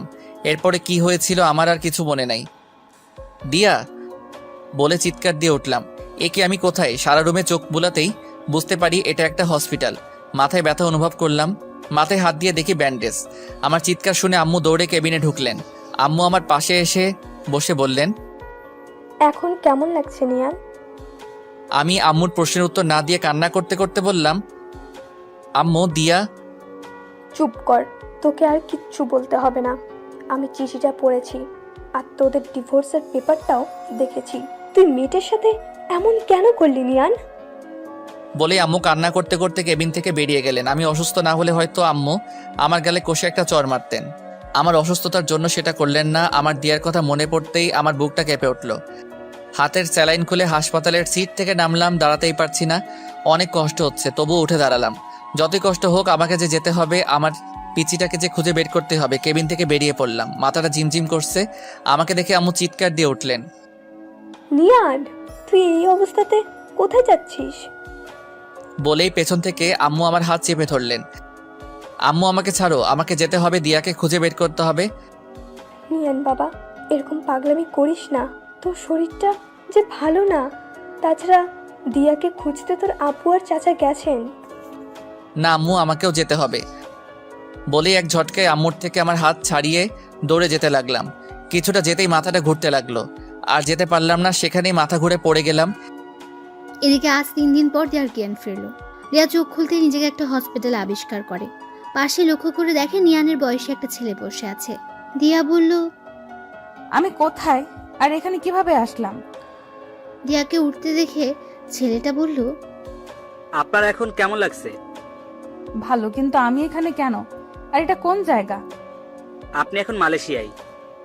মানে আমি মালয়েশিয়ায় কিভাবে আসলাম? আমি তো একটা গাড়ির সাথে। দিয়াকে আটকে ছেলেটা বলল, হ্যাঁ, সেদিন আপনি আমার গাড়ির সাথে ধাক্কা খেয়েছিলেন। ধাক্কা অনেক জোরেই লেগেছিল, আপনার অনেক ব্লিডিং হচ্ছিল। আমি আপনাকে সেখানকার একটা হসপিটালে নিয়ে যাই। অনেকক্ষণ আপনার চিকিৎসা চলার পর ডাক্তার বেরিয়ে এসে বলল 72 ঘন্টার ভেতরে আপনার জ্ঞান না ফিরলে আপনাকে আর বাঁচানো সম্ভব হবে না। অতবার উন্নত চিকিৎসার জন্য সেদিনই আপনাকে আমি মালয়েশিয়ায় নিয়ে আসি, আর আজ ঠিক 71 ঘন্টা পর আপনার জ্ঞান ফিরল। আপনি আমাকে কেন বাঁচালেন? আমি মরে গেলেই তো ভালো হতো। আমার সামনে একজন মানুষ মারা যাবে সেটা আমি চেয়ে চেয়ে দেখবো? তাও আবার আমার গাড়ির সাথে অ্যাক্সিডেন্ট হয়েছে। আচ্ছা, আপনি সেদিন মাঝ রাস্তায় দিয়ে হাঁটছিলেন কেন? আর মরে গেলে ভালো হতো এটা কেন বলছেন? দিয়া নিয়ানের সাথে ঘটে যাওয়া সব ঘটনাই ছেলেটাকে বলল। সব বলার পর ছেলেটার দিকে তাকাতেই দেখলো ছেলেটার চোখে পানি। ছেলেটা বলল, একটা মেয়ে একটা ছেলেকে এতটা ভালোবাসতে পারে? দিয়া কিছু বলল না, শুধু চোখ দিয়ে পানি ঝরছে। ছেলেটা আবার বলল, ওই বজ্জাত ছেলেটা কি করে পারলো আপনার মতো একটা মিষ্টি মেয়েকে কষ্ট দিতে? প্লিজ ওকে কিচ্ছু বলবেন না, ও অনেক ভালো ছেলে। আপনাকে এত কষ্ট দেওয়ার পরও আপনি বলছেন ছেলেটা ভালো? আমি যে ওকে আমার জীবনের চাইতেও বেশি ভালোবাসি, তাই ও যতই খারাপ হোক আর আমাকে যতই কষ্ট দেখ না কেন, আমার কাছে ও ভালোই থাকবে। সত্যি আপনার তুলনা হয় না। যে ছেলেটা আপনাকে এত অবহেলা কষ্ট দিল আর আপনি তাকেই বলছেন ভালো। আচ্ছা, আপনার নামটাই জানা হলো না। আমি দিয়া। আর আমি আরিয়ান চৌধুরী। আমি হলাম এই চৌধুরী সাহেবের মা। দিয়া দেখতে পেল কথাটা বলতে বলতে একজন মহিলা কেবিনে ঢুকছেন। আরিয়ান মহিলাটাকে দেখিয়ে বলল, দিয়া, উনি আমার আম্মু। দিয়া মুখ দিয়ে সালাম দিল, তারপর বলল, উনি এখানে? আমরা এখানে মালয়েশিয়ায় থাকি। এখন কেমন লাগছে মা? জি ভালো আন্টি। আমাকে আন্টি না, মা বলে ডেকো। জানো, কালকে যখন তোমাকে আমি প্রথম দেখি তখনই আমার মায়ের কথা মনে পড়ে যায়। তোমাকে দেখতে হুবহুব আমার মায়ের মতো। কথাগুলো বলে শেষ করেই চোখের পানি মুছলেন। রিয়া বুঝতে পারলো ওরা দুজনে অনেক ভালো মনের মানুষ। তারপর বলল, আচ্ছা ঠিক আছে, ডাকবো। আচ্ছা মা, তুমি এখন একটু রেস্ট নাও, আমরা বাইরে যাই। বলে ওরা চলে গেলেন। আরিয়ান চৌধুরীর পরিচয়টা একটু ভালো করে দিয়ে দেই। আরিয়ান চৌধুরী অনেক বড় একজন বিজনেসম্যান। বিজনেসটা ওর বাবারই, কিন্তু 2 বছর আগে ওর বাবা মারা যাওয়াতে পুরো বিজনেসটা ওকে সামলাতে হচ্ছে। বাংলাদেশ আর মালয়েশিয়া মিলে 3টা কোম্পানি আছে ওদের, তাই আরিয়ান চৌধুরী মালয়েশিয়ায় পরিবার নিয়ে থাকে। পরিবার বলতে ওর মা আর ছোট্ট একটা বোনকে নিয়ে তার পরিবার। 7 দিন পর আজ দিয়াকে হসপিটাল থেকে বাড়িতে যাওয়ার অনুমতি দিয়েছে, কিন্তু দিয়া ভাবতে লাগলো তার তো কোনো বাড়ি নেই, সে এখন কোথায় যাবে। এসব ভাবছিল তখনই আরিয়ান চৌধুরী ও তার মা ঢুকলো। আরিয়ান বলল, চলেন, আজ আপনাকে হসপিটাল থেকে ছেড়ে দিয়েছে। কিন্তু আমি কোথায় যাব? কোথায় যাবে মানে? আমাদের বাড়িতে যাবে। কিন্তু আমি আপনাদের বাড়িতে কোন পরিচয়ে যাব? আমার তো আর কোনো পরিচয় নাই। আমাদের বাড়িতে যেতে তোমার কোনো পরিচয় লাগবে না মা। আম্মু, উনি যখন পরিচয় চাইছেন তাহলে ওনাকে একটা পরিচয় দিলে সমস্যা কোথায়? কি পরিচয় দিবি তুই ওকে?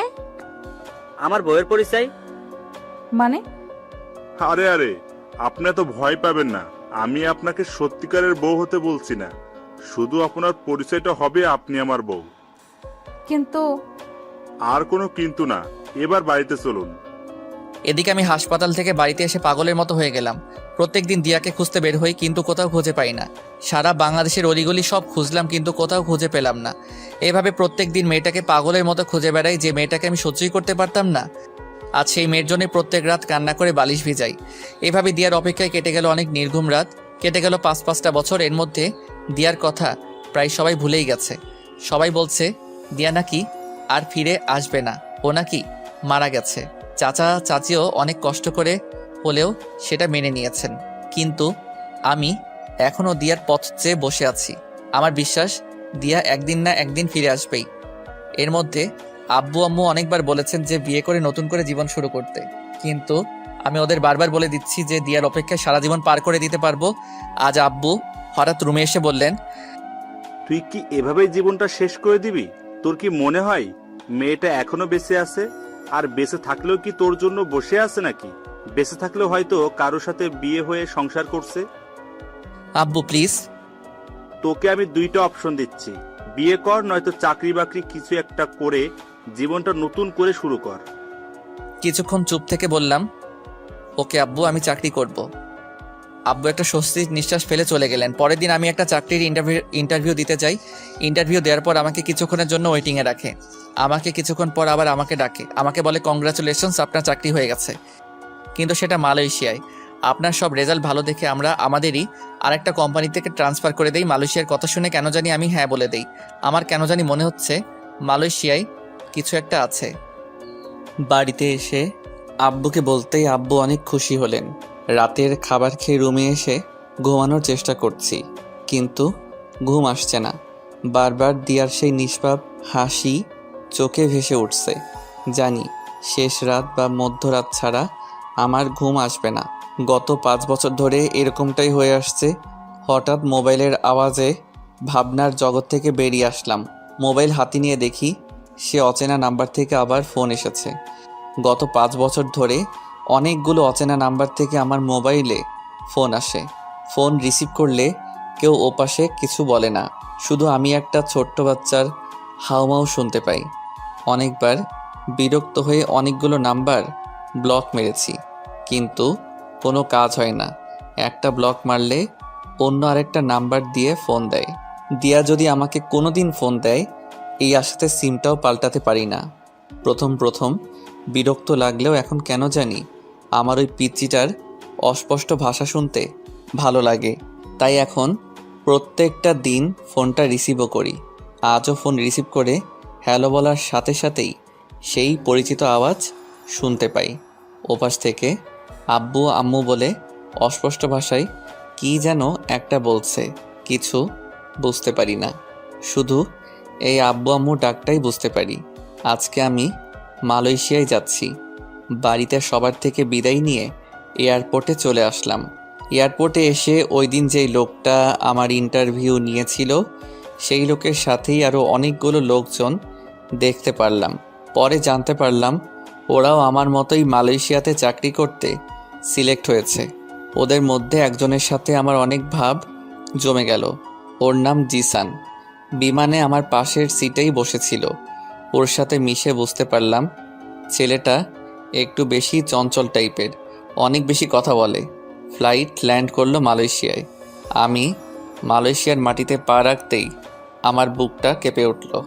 বুঝতে পারলাম না কেন হলো এমনটা। মালয়েশিয়া নামটা শোনার পর থেকেই আমার কেমন যেন অদ্ভুত একটা ফিলিংস কাজ করছিল। আমরা যেই কোম্পানিতে কাজ করতে আসছি সেই কোম্পানিরই কয়েকজন লোক এসে আমাদের একটা হোটেলে নিয়ে গেল। আজকে রেস্ট নিয়ে কালকে থেকে অফিস। আমি হোটেলে এসে আমার রুমে ঢুকলাম। ফ্রেশ হয়ে বসে আছি। বসে বসে বোর হচ্ছি, তাই ভাবলাম শহরটা একটু ঘুরে দেখি। রুম থেকে বের হতেই জিসানের সামনে পড়লাম। জিসান আমাকে দেখে হেসে বলল, কি ভাই, কোথায় বের হচ্ছেন? আসলে রুমে বসে বসে বোর হচ্ছিলাম, তাই একটু ঘুরতে যাচ্ছি। আমিও সেম ভাই, চলেন আমিও যাব আপনার সাথে। তাহলে তো ভালোই হলো, আমাকেও একা একা ঘুরতে হবে না। চলেন। কোথায় যাওয়া যায় বলেন তো? আমি তো এখানকার জায়গা তেমন চিনি না। আমি চিনি ভাই, চলেন ভাই, আমরা এখানকার সব থেকে বড় শপিং মলে যাই। অনেক সুন্দর একটা শপিং মল। আমারও একটা জিনিস কিনতে হবে, জিনিসটাও কিনলাম আর ঘোরাঘুরিও করলাম। আচ্ছা চলুন। একটা ট্যাক্সি নিয়ে শপিং মলের সামনে এসে নামলাম। সত্যি শপিং মলটা অনেক বড় এবং সুন্দর। শপিং মলের ভিতরে ঢুকতে আমার শরীরে একটা কঠিন ঠান্ডা বাতাস লাগলো আর আমার বুকের ভিতর ধুকধুক করতে লাগলো। আমি সেখানটায় দাঁড়িয়ে হার্টবিটের ধুকধুকানি ফিল করতে লাগলাম। আমার এরকম হচ্ছে কেন? জিসান বলল, কি ভাই, এখানে দাঁড়িয়ে আছেন কেন আর কি ভাবছেন? আমি এই শপিং মলে ঢোকার সাথে সাথেই আমার শরীরে কী রকম জানি ঠান্ডা বাতাস লাগলো।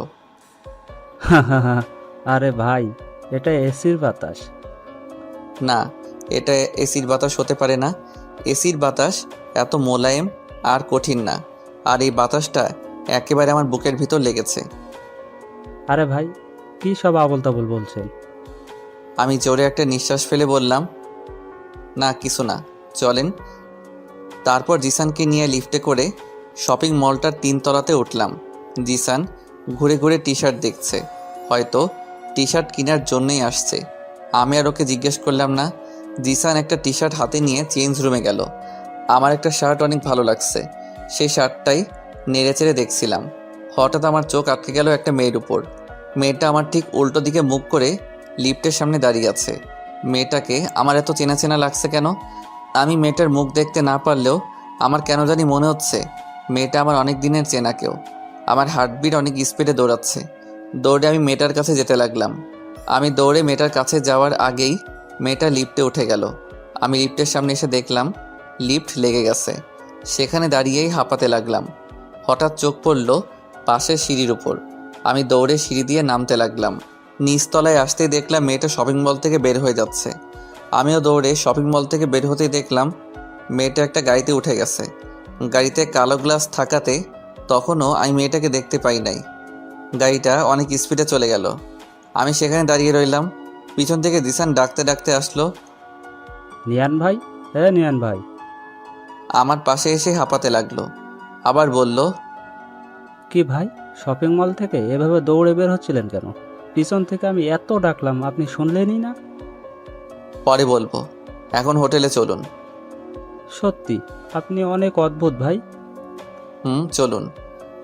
পরের দিন সকালে রেডি হয়ে অফিস যাওয়ার জন্য হোটেলের বাইরে আসলাম। পিছন থেকে জিসান এসে বলল, কি ভাই, আমাকে ফেলেই চলে যাচ্ছেন? আমি ভাবলাম আপনি হয়তো নিচে আছেন, তাই আমি নিচে আসলাম। অফিসের বাস এসে আমাদের নিয়ে গেল। অফিসে আসলাম। অফিসে ঢোকা মাত্রই সেই দিন শপিং মলের মতো একটা ঠান্ডা বাতাস লাগলো। আমি অফিসের ভিতর ঢুকেই কেন জানি অস্থির অস্থির লাগছে। পিয়ন এসে বলল, সবাই এক এক করে ম্যাডামের সঙ্গে মিট করে আসুন। একজন একজন করে একটা রুমে যাচ্ছে আর 4-5 মিনিট পর পর বেরিয়ে আসছে। এইভাবে এক এক করে সবাই গেল। আমি এখনো বসে আছি। জিসান এসে বলল, ভাই যান যান, ভেতরে যান, আর গিয়ে পরি দেখে আসুন। কি বলছেন? কি পরি কোত্থেকে আসলো? আরে ভাই, এই পরি সেই পরি না, এটা মানুষ পরি। মানে আমাদের বসটা দেখতে একেবারে পরির মতো। আমাদের কি মেয়ে বস নাকি? ভাই তাড়াতাড়ি যান। আমি উঠে আমাদের বস মানে মেয়েটার দরজার পাশে এসে বললাম, may I come in madam? Yes, come in. মেয়েটার কণ্ঠ শুনে আমি চমকে উঠলাম। চোখ তুলে তাকাতেই আমি স্তব্ধ হয়ে দাঁড়িয়ে রইলাম। আমি কি দেখছি? আমি নিজের চোখকে বিশ্বাস করতে পারছি না। তখন আমার মুখ দিয়ে শুধু একটা শব্দ বেরিয়ে আসলো, দিয়া তুমি? আমি আমার নিজের শরীরে একটা চিমটি কেটে চোখ বন্ধ করে আবার তাকালাম। আমি ঠিকই দেখছি, দিয়া আমার সামনে, আমার পিচ্চি বউ আমার সামনে। কিন্তু এটা কোন দিয়া? এটা কি সেই পিচ্চিটা? পিচ্চিটা তো এখন পিচ্চি নাই, অনেক বড় হয়ে গেছে। এদিকে দিয়া আমাকে দেখে চেয়ারে বসে থাকতে পারলো না, চেয়ার থেকে উঠে দাঁড়ালো। মুখটা হা করে আমার দিকে অবাক দৃষ্টিতে তাকিয়ে রইল, আর গাল বেয়ে চোখের পানি গড়িয়ে পড়ছে। আমি যেই দিয়ার কাছে এগিয়ে গিয়ে কিছু বলতে যাব, তখনই আমার পিছন থেকে একটা বাচ্চা বলে উঠল, আম্মু। আমি পিছনে তাকিয়ে দেখলাম একটা লোকের কোলে 3 থেকে 4 বছর বয়সী একটা বাচ্চা। লোকটা হয়তো ড্রাইভার, কিন্তু বাচ্চাটা আম্মু বলল কাকে? বাচ্চাটা সেই ড্রাইভারটার কোল থেকে নেমে ছোট ছোট পায়ে দৌড়ে গিয়ে আম্মু আম্মু বলতে বলতে দিয়ার কোলে উঠল। আমার মাথায় যেন আকাশ ভেঙে পড়ল। তার মানে সেদিনের আব্বুর কথাটাই সত্যি হলো। দিয়া অন্য কারোর সাথে বিয়ে হয়ে সংসার করছে, আর তার প্রমাণ হলো এই বাচ্চাটা। আমার সেখানে দাঁড়িয়ে থাকতে কষ্ট হচ্ছে, বুকের ভিতর অনেক কষ্ট ফিল হচ্ছে। মনে হচ্ছে কেউ বুকে হাতুড়ি দিয়ে পিটাচ্ছে। আমি কিছুক্ষণ ওদের মা মেয়েকে দেখে কেবিন থেকে বেরিয়ে যেতে লাগলাম। পিছন থেকে দিয়া ডাক দিল, এই যে শুনুন। আমি ঘুরে দিয়ার চোখের দিকে তাকালাম। দিয়া একবার আমার চোখের দিকে তাকিয়ে আবার চোখ নিচে নামিয়ে বলল, অফিসের বসকে কোনোদিন নাম ধরে ডাকতে নেই, এই ভুলটা যেন আর না হয়। আমি দিয়ার কণ্ঠে রাগ মান অভিমান ফিল করলাম। কিছুক্ষণ দিয়ার দিকে তাকিয়ে থেকে বললাম, জি ম্যাডাম। বলে আমি আবার বেরিয়ে যেতে লাগলাম। পিছন থেকে দিয়ার মেয়েটা দৌড়ে এসে আমার হাত ধরলো আর তুতলিয়ে তুতলিয়ে বলল, আঙ্কেল, আমি তোমাকে চিনি। আমি মেয়েটাকে কোলে নিয়ে গালে একটা চুমু দিয়ে বললাম, কিভাবে চিনো মামনি? তোমাকে আমি আম্মুর ফোনে দেখেছি। মেয়েটার কথা শুনে আমি দিয়ার দিকে তাকালাম। দিয়া মেয়েটাকে ধমক দিয়ে বলল, হিয়া, এদিকে আসো বলছি। না আমি যাব না, আমি আঙ্কেলের কাছে থাকবো। বলেই আমার গলা 2 হাত দিয়ে শক্ত করে জড়িয়ে ধরলো। তিয়া রেগে সেখান থেকে উঠে এসে মেয়েটাকে আমার কোলে থেকে টেনে নিয়ে নিল। মেয়েটা কান্না শুরু করে দিল, তারপর অন্যদিকে মুখ করে দিয়া বলল, আপনি এখন আসতে পারেন আর গিয়ে আপনার কাজ শুরু করে দেন। আমি সেখান থেকে বেরিয়ে আসলাম। নিয়ান বেরিয়ে যাওয়ার সাথে সাথে দিয়া ক্যাবিনের দরজাটা লক করে এসে কান্না করতে লাগলো। দিয়ার চিৎকার দিয়ে কান্না করতে ইচ্ছে করছে, কিন্তু অফিস বলে সেটা করতে পারছে না। দিয়া হাত দিয়ে মুখ চেপে কান্না করতে লাগলো। কান্না করছে আর বলছে, আমি কি করে পারলাম আমার নিয়ানের সাথে এরকম ভাবে কথা বলতে? যাকে আমি আমার জীবনের চাইতেও বেশি ভালোবাসি তাকে আমি কি করে পারলাম এরকম অপমান করতে? এগুলো বলছে আর মুখ চেপে কান্না করছে দিয়া। দিয়ার মেয়েটা তার মার কান্না দেখে বলল, আম্মু তুমি কেঁদো না, আমি আর যাবো না ওই আঙ্কেলটার কাছে। দিয়া ওর মেয়েকে জড়িয়ে ধরে কান্না করতে লাগলো আর বলল, তুই ওর কাছে যাওয়াতে আমি কাঁদছি না, তুই ওর কাছে যাওয়াতে আমি আরো খুশি হয়েছি। বলে দিয়া মেয়েটার কপালে একটা চুমু খেলো। দিয়া এখন বুঝতে পারলো কালকে শপিং মলে তার মনে হয়েছিল যে নিয়ান তার আশেপাশে ছিল, তার মানে সত্যি নিয়ান শপিং মলে ছিল। দিয়া চোখের পানি মুছে জোরে একটা নিঃশ্বাস নিল। এখন দিয়ার ভেতরটা একটু হালকা লাগছে, কারণ আজ 5-5টা বছর পর নিয়ানকে সে দেখলো। আমি সামনে আগাচ্ছি আর ভাবছি এটাই আমার প্রাপ্য ছিল। আমি মেয়েটাকে একসময় কত কষ্ট দিয়েছি, এখন মেয়েটার চেয়ে দ্বিগুণ কষ্ট আমি পাচ্ছি। হ্যাঁ, এটাই আমার প্রাপ্য। আমাকে অনেকক্ষণ পর কেবিন থেকে বেরিয়ে আসতে দেখে জিসান এগিয়ে আসলো, এসে বলল, কি ভাই, এতক্ষণ ধরে? আমাদের পরিবস আপনার কি পরীক্ষা নিচ্ছিল? সাবধান ভাই, অন্য কোনো ধান্দায় পড়লেন না। আমাদের পরিবসটা কিন্তু ম্যারিড, আর আমাদের ম্যাডামের হাজব্যান্ড হচ্ছে এই সারা কোম্পানির মালিক। ও আচ্ছা। আপনার মুখটা এমন লাগছে কেন ভাই? আপনার কি কিছু হয়েছে? না ভাবি, কিছু হয় নাই। আব্বু আম্মুর কথা একটু মনে পড়ছে, তাই একটু মন খারাপ। আচ্ছা চলুন ভাই, এখন কাজে লেগে পড়ি। আমি আমার ডেস্কে গিয়ে বসলাম। আমার ডান সাইডে একটা মালয়েশিয়ান ছেলে আর বাঁ সাইডে একটা মেয়ে, দেখে মনে হচ্ছে বাংলাদেশি। এই অফিসের প্রায় লোকই বাংলাদেশি। মেয়েটা আমাকে তার পাশে বসতে দেখে বলল, হাই, আমি রাইসা রহমান। বলেই আমার দিকে তার একটা হাত বাড়িয়ে দিল। আমি হাত বাড়িয়ে হ্যান্ডশেক করতে করতে বললাম, আপনি কি বাংলাদেশি? জি, একটা কথা বলবো। হ্যাঁ বলুন। আপনি দেখতে অনেক হ্যান্ডসাম আর কিউট। আমি কিছু বললাম না, কষ্ট করে শুধু একটা হাসি দিলাম। আমি কম্পিউটার অন করার সাথে সাথেই দিয়ার মেয়েটা এসে হাজির। আঙ্কেল আঙ্কেল বলে আমার কোলে উঠে এসে বসলো। আমি বললাম, তুমি আবার আমার কাছে আসছো কেন? তোমার আম্মু বকবে তো? না বকবে না, আমি আম্মুকে বলে এসেছি। আচ্ছা, তোমার নাম কি মামনি? হিয়া। দিয়ার ওর মেয়ের নামটা নিজের নামের সাথে মিল রেখেই রাখছে। আমি 2 হাত দিয়ে ওর গাল টিপে বললাম, খুব সুন্দর নাম, আর তুমিও অনেক কিউট মামনি। আঙ্কেল, আমি তোমাকে এটা কই? বলেই ওর ছোট্ট ছোট্ট হাত দিয়ে আমার গাল টিপে ধরে হাসতে লাগলো। হিয়ার হাসি দেখে আমি ওর দিকে তাকিয়ে রইলাম। হিয়া সেফ দিয়ার মতোই হাসে। তারপর হিয়া আমার দাঁড়িয়ে হাত দিয়ে বলল, আঙ্কেল, এগুলোর নাম কি? এগুলোর নাম দাড়ি। হিয়া নিজের গালে হাত নিয়ে মুখ গোমড়া করে বলল, আমার নাই কেন? হিয়ার কথা শুনে আমার হাসি চলে আসলো। আমি ওর কথা শুনে হাসতে হাসতে বললাম, তোমার কোনোদিনও উঠবে না মামনি, কারণ তুমি মেয়ে। আচ্ছা মামনি, তোমার আব্বু এখন কই? আব্বুকে?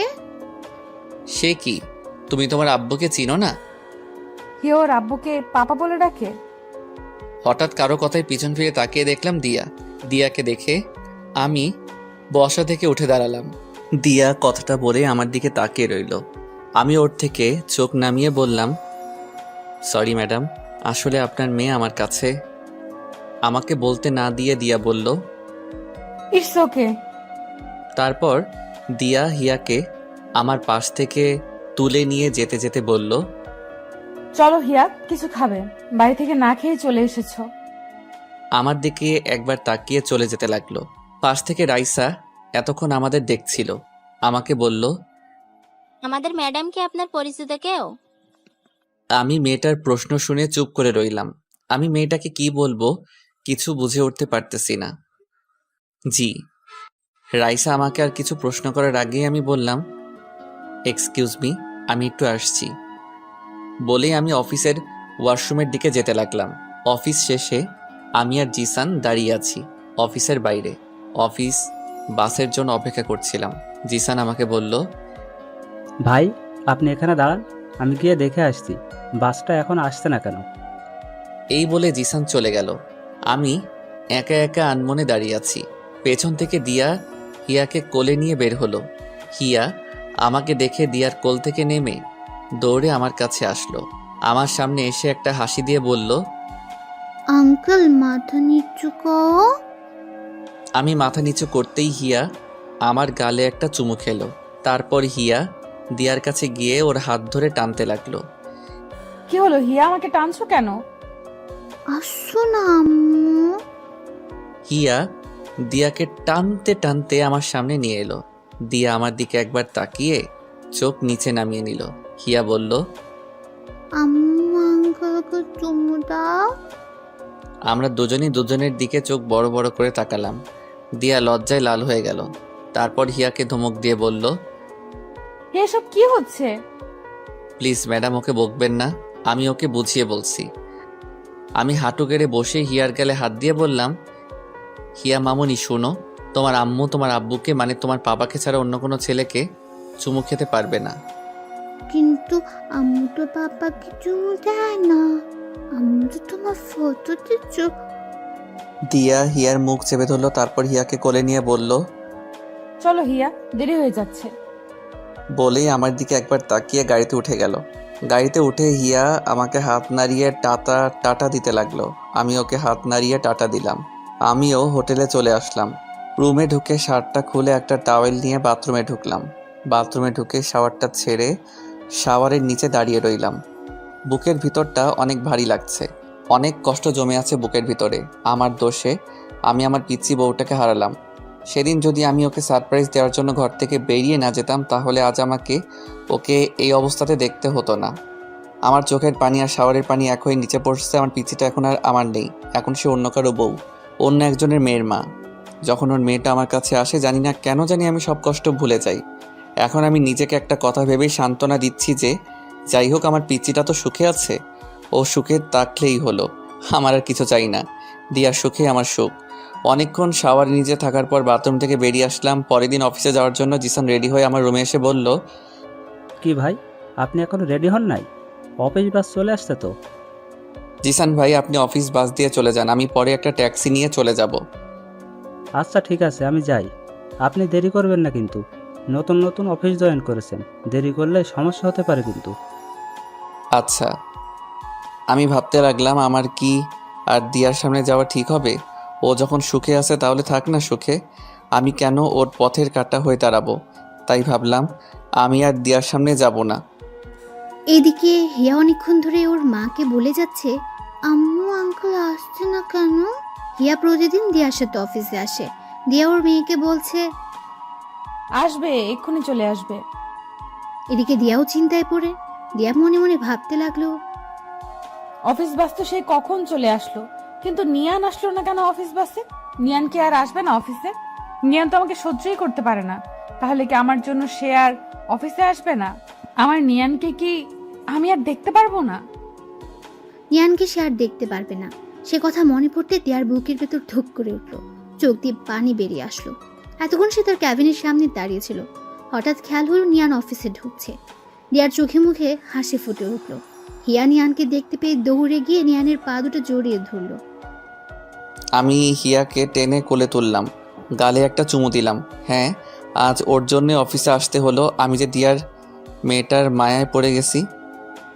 আঙ্কেল, আমি তোমার সাথে কথা বলবো না, তুমি এত দেরি করে আসলে কেন? সরি, দেখি কিউটিটার মুখটা। হিয়া মুখটা অন্যদিকে ঘুরিয়ে নিল। আমি এবার হিয়াকে কাতুকুতু দিতে লাগলাম। হিয়া খিলখিল করে হাসতে লাগলো।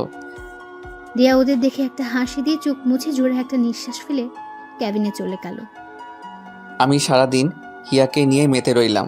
মেয়েটা অনেক পাকা পাকা কথা বলছে, আর আমি সেই কথা শুনে হাসতে হাসতে ফেটে পড়ছি। হিয়া বারবার ক্যাবিন থেকে বের হয়ে এসে কিছুক্ষণ ওদের দেখে, তারপর একটা হাসি দিয়ে আবার নিজের ক্যাবিনে চলে যায়। এভাবে সারাটা দিন কেটে গেল। জিসান এসে বলল, ভাই হোটেল যাবেন না? অফিস তো শেষ হয়ে গেল। আমার যাওয়ার কথা শুনেই হিয়া আমার গলা জড়িয়ে ধরল। না আঙ্কেল, যাবে না। জিসান ভাই, আপনি অফিস বাস দিয়ে চলে যান, আমি সকালের মতো ট্যাক্সি দিয়ে চলে যাব। জিসান চলে গেল। কিছুক্ষণ পর দিয়া কেবিন থেকে বেরিয়ে আমাদের কাছে এসে হিয়াকে বলল, গিয়ে আসো, আমরা বাসায় যাব। না, আমি যাব না। চলেন, আমি আপনাদের গাড়িতে তুলে দিয়ে আসছি। অফিসের বাইরে এসে দিয়ার গাড়ির সামনে আসলাম। দিয়া আগে গিয়ে গাড়িতে বসলো। আমি হিয়াকে বললাম, হিয়া আমার দিকে তাকাও। হিয়া আমার কাছ থেকে মুখ তুলে তাকালো। আমি বললাম, যাও এখন বাসায়। তুমি এরকম করলে কিন্তু আমি কালকে আর এখানে আসবো না। হিয়া আমার কথা শুনে গাড়িতে উঠে গিয়ে বসলো। আমি হিয়ার গালে একটা চুমু দিয়ে সেখান থেকে চলে যেতে লাগলাম। হঠাৎ পিছন থেকে দিয়া ডাক দিল। এই যে শোনো। আমি পিছন ফিরে তাকাতেই দেখলাম দিয়া গাড়ির থেকে মুখ বের করে আছে। আমি বললাম, জি বলুন। অফিস বাস তো চলে গেছে, তুমি কিভাবে যাবে? দিয়ার মুখে তুমি ডাক শুনে ওর দিকে অবাক চোখে তাকিয়ে রইলাম। দিয়া আবার বলল, আমি তোমাকে কিছু প্রশ্ন করছি। ও জি, আমি ট্যাক্সি দিয়ে চলে যাব। তুমি যদি কিছু মনে না করো, আমি তোমাকে পৌঁছে দিতে পারি। থ্যাংক ইউ, লাগবে না, আমি চলে যেতে পারবো। দিয়া মুখটা কালো করে ফেললো। হিয়া বলল, আঙ্কেল চলো না আমাদের সাথে। আমি হিয়ার মুখের দিকে তাকিয়ে না করতে পারলাম না। উঠে গেলাম ওদের গাড়িতে। আমি এক পাশে আর দিয়া আরেক পাশে, আর হিয়া মাঝখানে। হিয়া আমার কোলে উঠে এসে বসলো। কেউ কোনো কথা বলছি না। কিছুক্ষণ চুপ থাকার পর হুট করে দিয়া বলল, তোমার বউকে কি এখানে মানে মালয়েশিয়ায় সাথে করে নিয়ে এসেছো? আমি দিয়ার কথা শুনে হাসতে লাগলাম। হা হা হা, বউ হা হা। কি হলো, হাসছো কেন? আমি হাসির কিছু বলেছি? আমার কপালে বউ নাই। মানে তুমি কি সব অদ্ভুত কথা বলছো? সত্যি তো বলছি, এখানে অদ্ভুতের কি আছে? মানে তুমি এখনো বিয়ে করো নাই? না, বললাম না আমার কপালে বউ নাই। কেন বিয়ে করো নাই? তুমি জেনে কি করবে? প্লিজ বলো না, কেন বিয়ে করো নাই? আমি কিছুক্ষণ চুপ করে রইলাম। তারপর দিয়ার চোখে চোখ রেখে বললাম, তোমার জন্য। আমার জন্য মানে?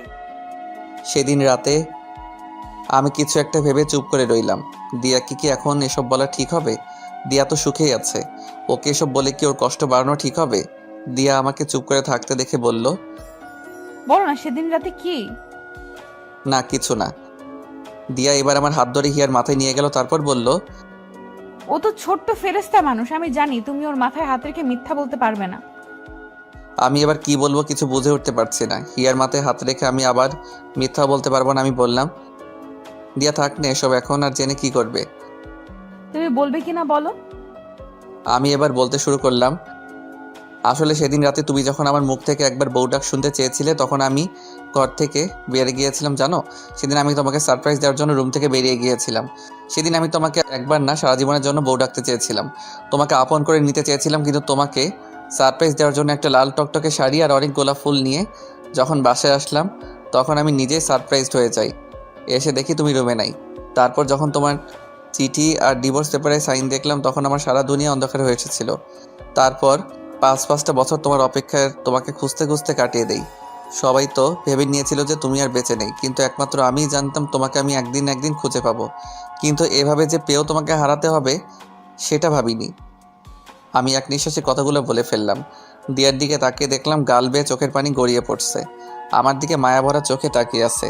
আমারও চোখ দিয়ে পানি বের হয়ে এসেছিল। আমি সেটা মুছে দিয়ে দিয়াকে বললাম, এই পাগলি কাঁদছো কেন? আমি কিন্তু এখন আর কষ্ট পাচ্ছি না, কারণ তুমি সুখে আছো। তোমার সুখেই আমার সুখ। দিয়ার এখন অনেক ইচ্ছে করছে নিয়ানকে জড়িয়ে ধরতে, কিন্তু ধরলো না, নিজেকে কন্ট্রোল করলো আর মনে মনে বলতে লাগলো, আমাকে এতদিন অনেক কষ্ট দিয়েছো, এখন আমার নিজের কিছু কষ্ট পাওয়া প্রাপ্য। দিয়ার ভেতরে ভেতরে অনেক খুশি হচ্ছে এই ভেবে যে তার নিয়ান তাকে ভালোবাসে, তার জন্য সে এতটা বছর অপেক্ষা করলো। কিন্তু সে খুশিটা প্রকাশ করলো না, চোখের পানি মুছে চুপ করে বসে রইল আর বারবার নিয়ানের দিকে আর চোখে তাকাতে লাগলো। আজ নিয়ানকে কেন জানি দিয়ার কাছে অন্যরকম লাগছে। হিয়া আমার কোলেই ঘুমিয়ে পড়ল। আমার বুকে মাথা রেখে 2 হাত দিয়ে গলা জড়িয়ে ধরে ঘুমিয়ে আছে। আমি ওকে 2 হাত দিয়ে আঁকড়ে ধরে আছি। আমার হোটেলের কাছে চলে আসলাম। আমি হিয়াকে দিয়ার কোলে দিলাম। গাড়ি থেকে নেমে এসে আবার গাড়ির ভিতরে মুখ ঢুকিয়ে হিয়ার গালে চুমু দিবার জন্য মাথা এগিয়ে নিলাম। হিয়া দিয়ার কাঁধে মাথা রেখে ঘুমিয়েছিল। আমি যখন হিয়াকে চুমু খাওয়ার জন্য ঠোঁট এগিয়ে নিলাম, দিয়া ভাবলো আমি ওকে চুমু খাবো, তাই তার গাল এগিয়ে আনছিল। কিন্তু আমি হিয়ার গালে চুমু খাওয়াতে দিয়া লজ্জা পেয়ে আবার গাল পিছিয়ে নিল। আমি গাড়ি থেকে মাথা বের করে পিছন ফিরে চলে আসছিলাম। পিছন থেকে দিয়া ডাক দিল। এই যে শোনো, জি বলেন। কালকে অফিসে একটু তাড়াতাড়ি চলে যেও। জি আচ্ছা। এই বলে আমি হোটেলের ভিতর ঢুকে গেলাম। আমি ভিতরে ঢোকা পর্যন্ত দিয়া সেখানেই গাড়ি নিয়ে দাঁড়িয়ে রইল। আমি রুমে ঢুকে সবকিছু গুছিয়ে নিলাম। দিয়াকে আমার মনের কথা বলতে পেরে এখন শান্তি গছে। পরের দিন সকালে রেডি হচ্ছিলাম, হঠাৎ আমার মোবাইলটা বেজে উঠল। আম্মু ফোন দিয়েছেন। আমি ফোন রিসিভ করার পর আম্মু বললেন, কেমন আছিস রে বাবা? ভালো আম্মু, আমি আসছি, এসেই তোমার সাথে কথা বলবো, এখন রাখি। কোথায় আসছিস? আম্মু আমি দেশে ফিরছি। আম্মুকে কিছু বলতে না দিয়ে আমি ফোনটা কেটে দিলাম। হ্যাঁ, আমি আজ ফিরে যাচ্ছি দেশে। সেদিন যখন ভাবছিলাম দিয়ার সামনে আর যাব না, সেদিনই আমি দেশে ফেরার জন্য টিকিট বুক করি। তাই সেদিন অফিসে যেতেও দেরি হয়েছিল। আজ এখানকার সময় দুপুর 12টায় আমার ফ্লাইট। আম্মুকে দিয়ার কথা বললাম না। দিয়া যখন সবার থেকে দূরে চলে এসে ভালো থাকতে চাইছে, তাহলে থাকুক দিয়া ওর মতো করে। আমি ওর সুখে পানি ঢালতে চাই না। আমি আজ শেষবারের মতো দিয়াকে আর ওর মেয়ে হিয়াকে দেখতে যাচ্ছি। ওর মেয়েটার মায়ায় পড়ে গেছি আমি। জিসানকে আমি আরও আগে বলে দিয়েছি অফিসে বাসে করে চলে যেতে। তারপর সবকিছু নিয়ে একটা ট্যাক্সিতে উঠলাম। অফিস থেকেই একেবারে এয়ারপোর্টে চলে যাব। আমার ট্যাক্সি আর দিয়ার কার একসাথেই এসে থামলো অফিসের সামনে। আমি ট্যাক্সি থেকে নেমে দাঁড়াতে দেখলাম দিয়া আর হিয়া নামছে গাড়ি থেকে। আজ দিয়া একটা কালো শাড়ি পরে এসেছে। আজ অনেক সুন্দর লাগছে দিয়াকে। এত সুন্দর কেন এই মেয়েটা? আমি নিজের মাথায় নিজেই থাপ্পড় দিলাম। আমি এসব কি ভাবছি? দিয়া এখন অন্য কারো বউ। গাড়ি থেকে নেমেই হিয়া আমাকে দেখতে পেয়ে দৌড়ে এসে আমার কোলে উঠল। আমি হিয়ার গালে একটা চুমু খেলাম। মেয়েটা যে কেন আমাকে এত মায়ায় ফেলছে, আজকের পর হয়তো আমাকে না দেখতে পেয়ে অনেক মিস করবে, আর আমিও অনেক অনেক মিস করব। দিয়া আমার দিকে তাকিয়ে একটা হাসি দিল। আমি হিয়াকে কোলে নিয়ে অফিসে ঢুকে গেলাম। আমার পিছন পিছন দিয়া ঢুকলো। আমি হিয়াকে আমার টেবিলে নিয়ে গিয়ে বসালাম। দিয়া আমাদের দিকে একবার তাকিয়ে ওর কেবিনে ঢুকে গেল। দিয়াকে দেখে মনে হচ্ছে আজ সে অনেক হ্যাপি। ভালোই হলো আজ। দিয়াকে হাসি মুখে দেখেই সারা জীবনের জন্য ওর জীবন থেকে বিদায় নিতে পারবো। হিয়াকে টেবিলে বসিয়ে আমি হাঁটু গেড়ে নিচে বসলাম। আমি ওর গালে হাত দিলাম। কিছুক্ষণ তাকিয়ে রইলাম। এই মেয়েটাকে আমার এত এত মায়া লাগে কেন? আমি নিজেকে ধরে রাখতে পারলাম না। চোখ দিয়ে সাগরের বাঁধ ভাঙার মতো করে অশ্রু গড়িয়ে পড়ল। আমার বুকটা ফেটে যাচ্ছে, চিৎকার করে কাঁদতে ইচ্ছে করছে। হিয়া আমার গালে হাত দিয়ে বলল, আঙ্কেল তুমি কান্না করছো কেন? আমি হিয়ার কথায় কোনো উত্তর দিলাম না। ওর গালে একটা চুমু দিয়ে ওকে জড়িয়ে ধরলাম। তারপর বললাম, হিয়া তুমি তোমার আম্মুর কাছে যাও, আমি তোমার জন্য বাইরে থেকে অনেকগুলো চকলেট নিয়ে আসছি। আজ এই মায়াবতীকেও মিথ্যা বলতে হলো। এই বলে আমি হিয়াকে ওর আম্মুর কেবিনের সামনে দিয়ে আসলাম। কেবিনের বাইরের গ্লাস দিয়ে আমি আমার মায়াবতীটাকে শেষ একবার দেখলাম। মাথা নিচু করে অফিসের পেপারে কি যেন লিখছে। আমি আর সেখানে দাঁড়ালাম না, চলে যেতে লাগলাম। আমি যে অফিস গেট দিয়ে বেরোতে যাব, তখনই ছোট্ট দুইটা হাত আমার পা জড়িয়ে ধরল। হিয়া, হ্যাঁ হিয়াই, পিছন থেকে আমার পা জড়িয়ে ধরল। আমি আবার হাঁটু গেড়ে ওর সামনে বসলাম। কি হলো হিয়া মামনি? আঙ্কেল তুমি ফিরে আসবে তো? ইয়া আল্লাহ, তুমি এই পিচ্চিটাকে কেন এত মায়া দিয়ে গড়লে? আমার যে পিচ্চিটাকে ছেড়ে যেতে ইচ্ছে করছে না। মেয়েটাকে আমি আবার জড়িয়ে ধরলাম। আমার এখন হাউমাউ করে কান্না করতে মন চাইছে। এই মেয়েটার প্রতি আমার কিসের এত টান? কি আছে এই মেয়ের মধ্যে? আমাকে আবার মেয়েটাকে মিথ্যে বলতে হলো। আমি আসছি মামনি, এক্ষুনি আসছি। তোমার জন্য অনেকগুলো চকলেট নিয়ে আসছি। তাহলে তুমি কান্না করছো কেন? তোমাকে চকলেট আনতে হবে না, আমার চকলেট লাগবে না, তুমি যেও না। বলে আবার আমার গলা জড়িয়ে ধরলো। আমার চোখ দিয়ে অনর্গল বৃষ্টি ঝরেই যাচ্ছে, কিন্তু কোনো আওয়াজ করতে পারছি না। পৃথিবীর সবচেয়ে কষ্টের কান্নাই হলো নীরব কান্না। এই কান্নায় বুক ফাটে ঠিকই, কিন্তু মুখ ফাটে না। এখন সেই পরিস্থিতিতেই আমি আছি। আমি হিয়াকে আমার থেকে ছাড়িয়ে আরও একটা মিথ্যা বললাম। এই যে মামনি, ওই যে দেখা যাচ্ছে দোকান, সেখান থেকেই আমি আসছি। তুমি তোমার আম্মুর কাছে যাও। হিয়া মুখটা কালো করে চলে গেল। আমি ট্যাক্সিকে বলেছিলাম আমি আসার আগ পর্যন্ত দাঁড়িয়ে থাকতে। ট্যাক্সিটা এখনও দাঁড়িয়ে আছে। আমি ট্যাক্সি তুলতে যাব, তখনই জিসান আমাকে ডাক দিল। এই যে নিয়ান ভাই, কোথায় যাচ্ছেন ভাই? আপনি অনেক ভালো জিসান ভাই, এই কদিনে আমাকে অনেক আপন করে নিয়েছেন। আমি দেশে ফিরে যাচ্ছি ভাই। মানে এই তো কদিন হলো এখানে আসছেন। আমি আর এদেশে থাকতে চাই না ভাই। আসি ভাই, ভালো থাকবেন। এই বলে আমি ট্যাক্সিতে উঠে গেলাম। এদিকে হিয়া নিয়ান চলে যাওয়ার পর ওর আম্মুর ক্যাবিনে যায়। নিয়ান যেখানে বসে কাজ করতো সেখানেই বসে। আধা ঘন্টা হয়ে গেল, নিয়ান এখন আসছে না। এদিকে দিয়া ভাবলো একবার ওদের দেখে আসে। দিয়া ক্যাবিন থেকে বের হয়ে এসে দেখে হিয়া একা একা গালে হাত দিয়ে বসে আছে। দিয়া এগিয়ে গিয়ে বলল, তোমার আঙ্কেল কই গেছে হিয়া? আমার জন্য চকলেট আনতে গেছে, কিন্তু জানো আম্মু, আঙ্কেল সে কখন গেছে, এখনো আসছে না। আর জানো আম্মু, আঙ্কেল বাইরে যাওয়ার সময় অনেক কান্না করছে। দিয়ার বুক ধুক করে উঠলো। নিয়ান কান্না করলো কেন? তাহলে কি নিয়ান? দিয়া হিয়াকে কোলে নিয়ে জিশানের কাছে গেল। নিয়ানকে সে অনেকবার জিশানের সাথে দেখেছে। জিশান দিয়াকে দেখেই বসা থেকে উঠে দাঁড়ালো। ম্যাডাম কিছু বলবেন? নিয়ান কোথায় গেছে? নিয়ান ভাই তো আজ দেশে চলে যাচ্ছে। কি? এ বলে দিয়া হিয়াকে নিয়েই বেরিয়ে যেতে লাগলো। জিশান কিছুই বুঝতে পারলো না। নিয়ান দেশে চলে যাচ্ছে শুনে তার ম্যাডাম কেন এরকম রিয়াক্ট করলো। দিয়া নিজের গাড়িতে উঠে ড্রাইভারকে বলল, তাড়াতাড়ি এয়ারপোর্টে চলেন। দিয়াকে কান্না করতে দেখে হিয়া জিজ্ঞেস করলো, আম্মু তুমি কান্না করছো কেন? আর আঙ্কেল কই গেছে? কোথাও যাই নাই মা, আমরা এক্ষুনি খুঁজে বের করব। বলেই হিয়াকে জড়িয়ে ধরে কান্না করতে লাগলো দিয়া। ড্রাইভারকে বলল, আর একটু জোরে চালান না। ড্রাইভার গাড়ির স্পিড অনেক বাড়িয়ে দিল। আমার পাসপোর্ট ভিসা চেক করছিল একজন গার্ড। আমি এক্ষুনি এয়ারপোর্টের ভিতরে ঢুকে যাব, আর বেশিক্ষণ বাকি নাই আমার ফ্লাইট ছাড়তে। গার্ড আমার সব কিছু চেক করে বলল আমার সব কিছু ঠিক আছে, আমি এখন ভিতরে যেতে পারি। আমি যেই ভিতরে যাওয়ার জন্য পা বাড়ালাম, হঠাৎ পিছন থেকে কে যেন আমাকে জড়িয়ে ধরলো। আমি পিছনে ফিরে তাকাতেই দেখলাম দিয়া। দিয়া, তুমি এখানে? একাই চলে যাচ্ছ? তোমার বউকে আর তোমার মেয়েকে নিয়ে যাবে না একসাথে করে? আমার মেয়ে মানে? হিয়া তোমার মেয়ে। সেদিন তুমি যখন আমাকে পিলটা দিয়েছিলে সেদিন আমি খাইনি, ফেলে দিয়েছিলাম। দিয়ার কথা শুনে খুশিতে আমার কান্না চলে আসলো। আমি দিয়ার দুই গালে হাত দিয়ে চোখের পানি ফেলতে ফেলতে বললাম, হিয়া আমার মেয়ে, আমার মেয়ে। এই বলে আমি দিয়াকে জড়িয়ে ধরলাম। দিয়াও কান্না করছে। তারপর আমার থেকে নিজেকে ছাড়িয়ে বলল, এই ছাড়ো ছাড়ো, কি করছো? সবাই দেখছে। আমার বউকে আমি জড়িয়ে ধরেছি, তাতে কার কি? তাই বলে মানুষ কি ফ্রিতে সিনেমা দেখাবে? বলে বাবালে, আমার পিচিটা দেখে অনেক পাকনা হয়ে গেছে। এই ছাড়ো, আমি কি এখন আর পিচ্ছি রয়ে গেছি নাকি? আমি তো এখন অনেক বড় হয়ে গেছি। তুমি যতই বড় হও না কেন, আমার কাছে সে আগের পিচ্ছি হয়ে থাকবে, আমার পিচ্ছি বউ। এখন আসছে প্রেম দেখাতে, তখন তো আমাকে কত কষ্ট দিয়েছিলে। হ্যাঁ দিয়েছিলাম, তাই তো তোমার চেয়ে দ্বিগুণ কষ্ট আমি এই 5টা বছরে পেলাম।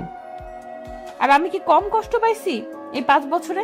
জানো, প্রত্যেক দিন তোমার কথা মনে পড়তো, তোমাকে অনেক মিস করতাম। তাই প্রত্যেক দিন তোমাকে ফোন দিতাম, শুধুমাত্র তোমার মুখ থেকে একটা শব্দ শোনার জন্য। শব্দ না শুনতে পারলেও তোমার নিঃশ্বাসের আওয়াজ শুনলেই আমার মন শান্ত হতো। কি ওই অপরিচিত নাম্বারটা তুমি ছিলে? আমার মেয়েটা কই গো? গাড়িতে আছে, চলো। গাড়ির ভিতরে ঢুকতেই হিয়া আমাকে দেখে আঙ্কেল আঙ্কেল বলে জড়িয়ে ধরলো। আমি বললাম, আঙ্কেল না মামুনি আব্বু বলো। আব্বু কেন? এখন থেকে আব্বুই বলবে। আমি হিয়াকে আমার কোলে নিয়ে ওর চোখে মুখে অনেকগুলো চুমু দিলাম। দিয়া আমাদের বাবা মেয়ের মিলন দেখে হাসতে লাগলো। আমি হিয়াকে বললাম, চলো আম্মু, আমরা এখন বাংলাদেশে যাব। বলে আমি হিয়াকে কোলে নিয়ে গাড়ি থেকে নেমে দিয়ার হাত ধরে টানতে লাগলাম। দিয়া বলল, এই কোথায় যাচ্ছ? কেন, দেশে যাবা না? পাসপোর্ট টিকিট ছাড়া কিভাবে যাব আমরা? ও, আমি তো ভুলে গেছিলাম। তো এখন আমরা কই যাব? আমি যে বাড়িতে আমার জীবনের 5টা বছর কাটিয়েছি সেই বাড়িতে। ওদের থেকেও তো বিদায় নিতে হবে। ওদের কাছে যে আমি ঋণী, ওরা আমাকে যে নতুন জীবন দিয়েছিল। তারপর আমরা আরিয়ান চৌধুরীর বাড়িতে চলে আসি। আরিয়ান চৌধুরী ও তার মা আমাকে দেখে আমার দিকে অবাক চোখে তাকিয়ে আছেন। আরিয়ান চৌধুরী আমাকে প্রশ্ন করলো, আপনি এখানে? হয়তো আমাকে আগে ফুটেতে দেখেছে, তাই প্রথম দেখাতেই চিনে ফেললো। তারপর দিয়া ওদের সবকিছু বুঝিয়ে বলল। আরিয়ান চৌধুরী দিয়ার কথা শুনে মুখটা মলিন করে কিছুক্ষণ দাঁড়িয়ে রইল। তারপর আমাদের বলল, আচ্ছা, তাহলে আজ না হয় তোমরা এখানে থাকো। এর ভিতরে আমি দিয়া আর হিয়ার পাসপোর্ট টিকিটের ব্যবস্থা করে ফেলছি। এই বলে আরিয়ান চৌধুরী আর সেখানে দাঁড়ালো না, চলে গেল বাইরে। আরিয়ানের আম্মুর মুখের দিকে তাকিয়ে দেখলাম ওনার চোখে পানি। হয়তো দিয়া আর হিয়ার চলে যাওয়ার কথা শুনে অনেক কষ্ট পেয়েছেন। উনি অনেক কষ্ট করে বললেন, দিয়া, তোর স্বামীকে নিয়ে রুমে গিয়ে ফ্রেশ হয়ে আয় মা। আমি তোদের জন্য খাবার রেডি করছি। চলো, রুমে চলো। দিয়া আমাকে একটা রুমে নিয়ে আসলো। জিনিসপত্র দেখে মনে হচ্ছে এটা দিয়ারই রুম ছিল এতদিন। দিয়া নিজের আলমারি থেকে একটা টাওয়েল বের করে আমার হাতে দিল, বলল, যাও ওইদিকে ওয়াশরুম, গোসল করে ফ্রেশ হয়ে আসো। আচ্ছা। দিয়া একটা কথা বলি। এভাবে জিজ্ঞেস করছো যেন অন্য কারো বউয়ের সাথে কথা বলছো। তোমার যা মন চায় তাই করো, জিজ্ঞেস করার কি আছে? আরিয়ান চৌধুরীর আম্মুকে দেখলাম। তুমি চলে যাচ্ছ সেই কথা শুনে চোখ দিয়ে পানি বের হয়ে আসছে। ওনাদের মতো কোনো মানুষ হয় না। যখন আমি তোমাকে ছেড়ে চলে আসি, তারপর আমি অনেক ভেঙে পড়ি। প্রত্যেকটা দিন তোমার জন্য কান্না করতাম, ঠিকমতো খাওয়া দাওয়া করতাম না। তারপর উনি আমাকে নতুন করে বাঁচতে শিখিয়েছিলেন। আমাকে প্রত্যেকটা দিন নিজের হাতে খাইয়ে দিতেন। আমাকে যেভাবে উনি আদর করতেন সেভাবে হয়তো উনি নিজের মেয়েকেও আদর করেন নাই। আমি আমার এক মাকে ফেলে আসলে কি হবে, এখানে এসে আরেক মা পেলাম। বলেই দিয়া কান্না করতে লাগলো। আমি দিয়ার মাথা আমার বুকে ঠেকিয়ে সান্ত্বনা দিতে লাগলাম। হঠাৎ হিয়া রুমে এসে আমাদের দেখে বলল, তোমরা কি করছো? তোমার আম্মুকে আদর করছিলাম মামুনি। না, তুমি আম্মুকে আদর করবে না। কেন? তুমি শুধু আমাকে আদর করবে, আর কাউকে না। দেখেছো তোমার মেয়ে কি হিংসুক? এখন থেকে আমাকে তোমার থেকে কত দূরে ঠেলে দিচ্ছে। আমি দিয়ার কথা শুনে হাসতে লাগলাম। এভাবে দিয়া আর হিয়ার সাথে খুনসুরিতে কেটে গেল সারাটা দিন। রাতে খাবার খেয়ে রুমে আসলাম ঘুমাতে। এখানে দিয়ার আজকে লাস্ট রাত। কালকে আমরা চলে যাব দেশে। হিয়া অনেক আগে ঘুমিয়ে গেছে। এই এই, তুমি আমার দিকে এভাবে আগাচ্ছ কেন? আমার পিচ্চি বউটাকে একটু আদর করব। এই না না, সরো, আমি কিন্তু চিল্লাবো। চিল্লাও, কেউ আসবে না। তুমি চিল্লালে আজ কেউ আসবে না, উল্টা ওরা আরো অন্য কিছু ভাববে। প্লিজ সরে যাও। আমি তোমার সাথে সবকিছু নতুন করে শুরু করতে চাই। আমরা আবার নতুন করে বিয়ে করব, আবার নতুন করে বাসর করব। প্লিজ আজ না, প্লিজ আজ একটু শান্তিতে ঘুমিয়ে পড়ো। শিয়ালের সামনে মোরগ রেখে বলছে শান্তিতে ঘুমাতে। বলে আমি অন্যদিকে মুখ করে বসে রইলাম। আমার কথা শুনে দিয়া হাসতে লাগলো। তুমি এত দুষ্টু কেন? বলে দিয়া আমার কাঁধে হাত রেখে পেছন থেকে আমাকে 2 হাত দিয়ে জড়িয়ে ধরলো। আচ্ছা, একটা কাজ করতে পারো। কি? আমাকে একটা কিস করতে পারো, কিন্তু কিস করার পর অন্য কিছু করার ধান্দা কইরো না কিন্তু। লাগবে না আমার কিস। তোমার না লাগলেও আমার লাগবে। বলে আমাকে ধাক্কা দিয়ে বিছানাতে ফেলে আমার উপরে উঠে এসে আমার ঠোঁটে ঠোঁট মিশিয়ে দিল। অনেকক্ষণ পর আমার ঠোঁট ছাড়লো। আমি অনেক জোরে জোরে শ্বাস নিতে লাগলাম। দিয়াও আমার মতো হাঁপাতে লাগলো। আমি বললাম, ও মাই গড, আর একটু হলে তো আমি মরেই যেতাম। রাক্ষসী একটা। আমার ঠোঁট কি খাওয়ার জিনিস নাকি যেভাবে চুমু খেতে হবে? ইস, আবার ঠোঁটে কামড়ও দিছে। রাক্ষসী একটা। কি বললে? আমি রাক্ষসী? আর দেখি কোথায় লেগেছে। বলেই আমার ঠোঁটে হাত দিল, বলল, কই কিছু হয় নাই তো। হয় নাই মানে? এই যে রক্ত বের হচ্ছে, দেখতে পারছো না? দিয়া এবার আরো জোরে জোরে হাসছে। এই পিচ্চি শয়তান্নি, আমার রক্ত বের হচ্ছে আর তুমি হাসছো? আরে পাগল, এগুলো রক্ত না, আমার লিপস্টিক। কি? তুমি আমাকে লিপস্টিক খাওয়াইছো? এখন যদি আমার পেট খারাপ করে? কিচ্ছু হবে না, এখন থেকে লিপস্টিক খেয়ে অভ্যাস করো। ভবিষ্যতে তো আরো অনেক খেতে হবে। এবার ঘুমাও। দাঁড়াও, আম্মুকে একটা ফোন দিয়ে নেই। আর তুমি একটা কথা বইলো না, চুপ করে থাকো। আমি ওদের সারপ্রাইজ দিতে চাই। ফোন দেওয়ার সাথে সাথেই আম্মু রিসিভ করলেন। কি রে, তুই কখন আসবি? আমি সেই কখন থেকে তোর অপেক্ষা করে বসে আছি। আম্মু, আমি আজ আসবো না, কাল আসছি। কি হয়েছে রে, আজ আসবি না কেন? আম্মু, কাল এসে সব বলছি। আর শোনো, চাচা চাচিকে ফোন দিয়ে কালকে আমাদের বাসায় আসতে বলো। আচ্ছা। এখন রাখছি। আমার কথা বললে না কেন? কালকে ওদের সবাইকে সারপ্রাইজ দিব। তোমাকে হঠাৎ দেখে সবাই চমকে উঠবে আমি জানি। আচ্ছা এখন ঘুমিয়ে পড়ো। হুম। আমি আমার বালিশে মাথা রাখতেই দিয়া আমার বুকে শুয়ে পড়লো। কি হলো? তুমি তোমার বালিশে ঘুমাও। আমার বালিশ নাই। আমার বুকে আবার মাথা রাখলো। আমি দিয়ার কাণ্ড দেখে হাসতে লাগলাম। পাগলি একটা। তোমার পাগলি। দিয়া কিছুক্ষণ চুপ করে থাকার পর আবার বলল, জানো আজ কতদিন পর আমি শান্তিতে ঘুমাতে পারবো। পাগলি ঘুমাও। বলি আমি দিয়াকে 2 হাত দিয়ে শক্ত করে বুকে মিশিয়ে নিলাম। পরের দিন সকালে সবার থেকে বিদায় নিয়ে চলে আসলাম এয়ারপোর্টে। আরিয়ান চৌধুরীর বাড়ি থেকে আসার সময় আরিয়ানের মা আর দিয়া অনেক কান্না করছে। বিমানে বসে আছি। হিয়া আমার কোলে ঘুমিয়ে আর দিয়া আমার কাঁধে মাথা রেখে ঘুমিয়ে আছে। বিমান বাংলাদেশে এসে ল্যান্ড করলো। আমি দিয়াকে ডাকলাম, এই দিয়া, দিয়া উঠো, আমরা চলে এসেছি দেশে।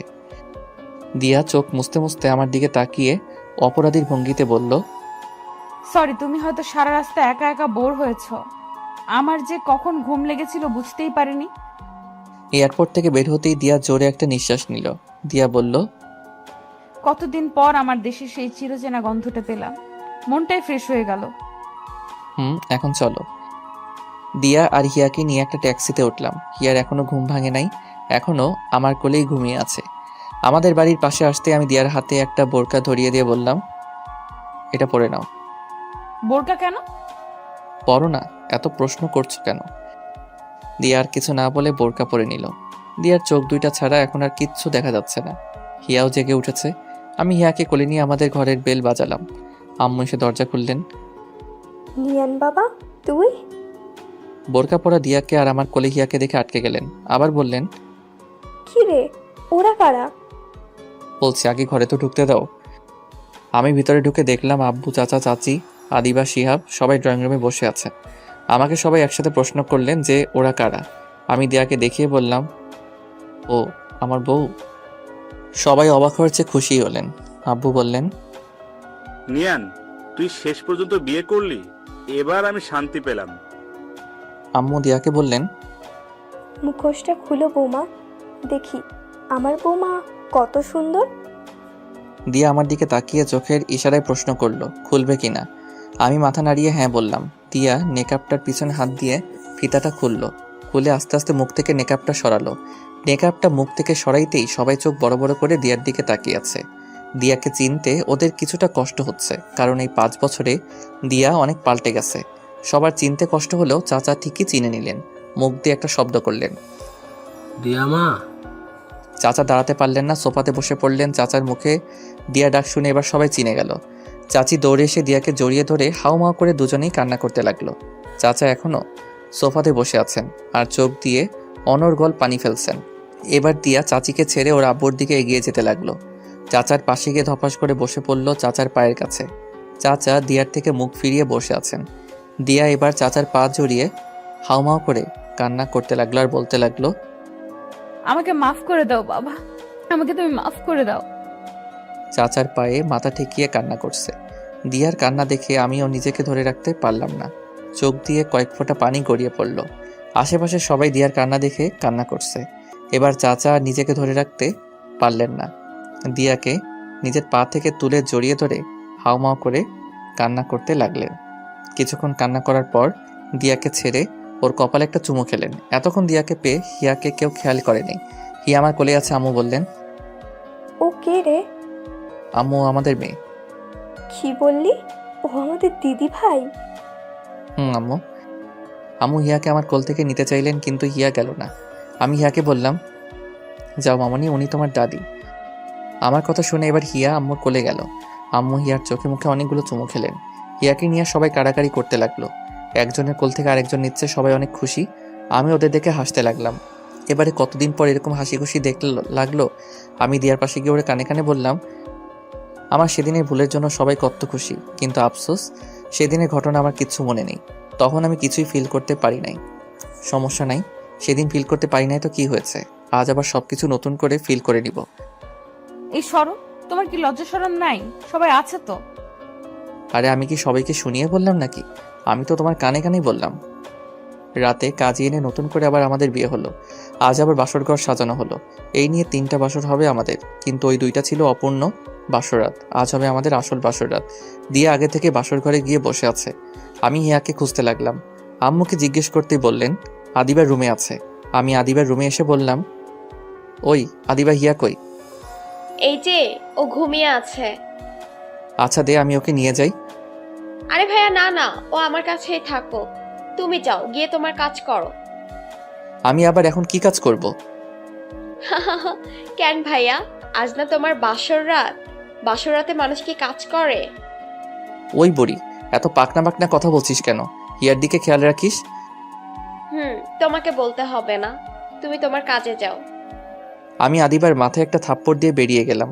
আমার রুমের দরজার পাশে এসে দাঁড়িয়ে আছি। ভিতরে ঢুকতে কেন জানি আমার ভয় করছে। বুকে 3বার থুতু দিয়ে রুমে ঢুকেই গেলাম, কিন্তু দিয়া কই গেল? ভাবলাম বাথরুমে হয়তো গেছে, কিন্তু বাথরুমের পাশে গিয়ে দেখি দরজা খোলা, ভিতরে কেউ নাই। আমি এবার দিয়াকে ডাকতে লাগলাম, এই দিয়া, দিয়া, এই বউ, এই পিচ্ছি বউ, এই পিচ্ছি শয়তানি, কই গেলা? হঠাৎ দিয়া বেলকনি থেকে দৌড়ে বেরিয়ে আসলো, এসে আমার সামনে দাঁড়ালো। আমি বললাম, তুমি বেলকনিতে ছিলে? এতক্ষণ ধরে ডাকলাম, শুনলেন না কেন? তোমার মুখে পিচ্ছি শয়তানের ডাকটা শুনতে চেয়েছিলাম, তাই চুপ করেছিলাম।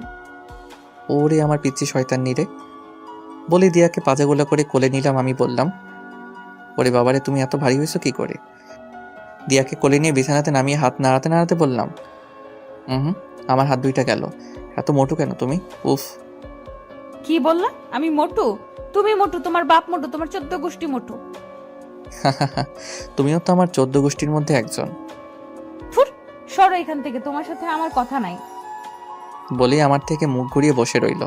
আমি দিয়াকে আমার দিকে ঘুরিয়ে ওর গাল টিপে বললাম, ওলে বাবালে, আমার পিচ্ছি বোটা রাগ করছে। আচ্ছা সরি, ওই দেখো কান ধরছি। 1 2 3। হয়েছে, আর কান ধরতে হবে না, ওঠো। আচ্ছা দিয়া, সেদিন রাতে আমাদের মধ্যে কি কি হয়েছিল গো? আমার তো কিছুই মনে নেই, শুধু এটাই মনে আছে যখন আমি তোমার দিয়ে আমার মুখে হাত দিয়ে আমার মুখ আটকে দিল আর বলল, চুপ করো, তোমার মুখে কিচ্ছু আটকায় না। না আটকায় না, তোমার সামনে আমার কোনো কথাই আটকায় না। আমার একটা তোমার মতো কিউট বাবু লাগবে। তো আমি কি করতে পারি? কি করবে মানে? তুমি জানো না কি করবে? না, আমি তো জানি না কি করব, তুমি বলে দাও কি করতে হবে। যাও, খবিস কোথাকার, আমি বলতে পারবো না। তাহলে আমিও কিছু করতে পারবো না। তোমাকে কিছু করতে হবে না, আমিই করছি।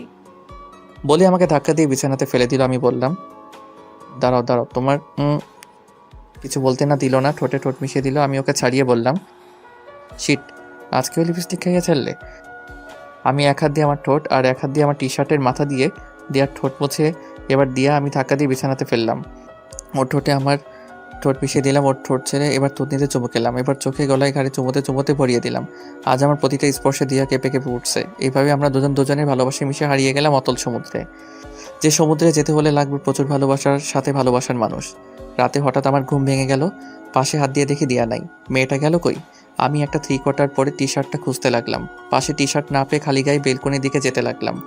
বেলকনিতে আসতেই দেখলাম পাগলিটা আনমনে দাঁড়িয়ে আছে, বাতাসে চুল উঠছে, গায়ে আমার টি-শার্টটা।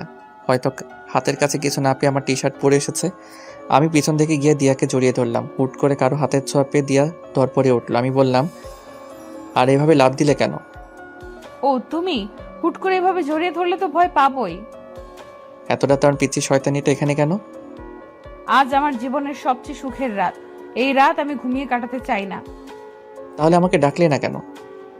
তুমি অনেক সুন্দর করে ঘুমাচ্ছিলে, তাই ডাকতে ইচ্ছে করে নাই। চলো তাহলে এই সুখের রাতে সুখ ভরিয়ে দেই। এই বলে আমি দিয়াকে কোলে নিয়ে বিছানায় আসলাম। আবারও হারিয়ে গেলাম সুখের রাজ্যে।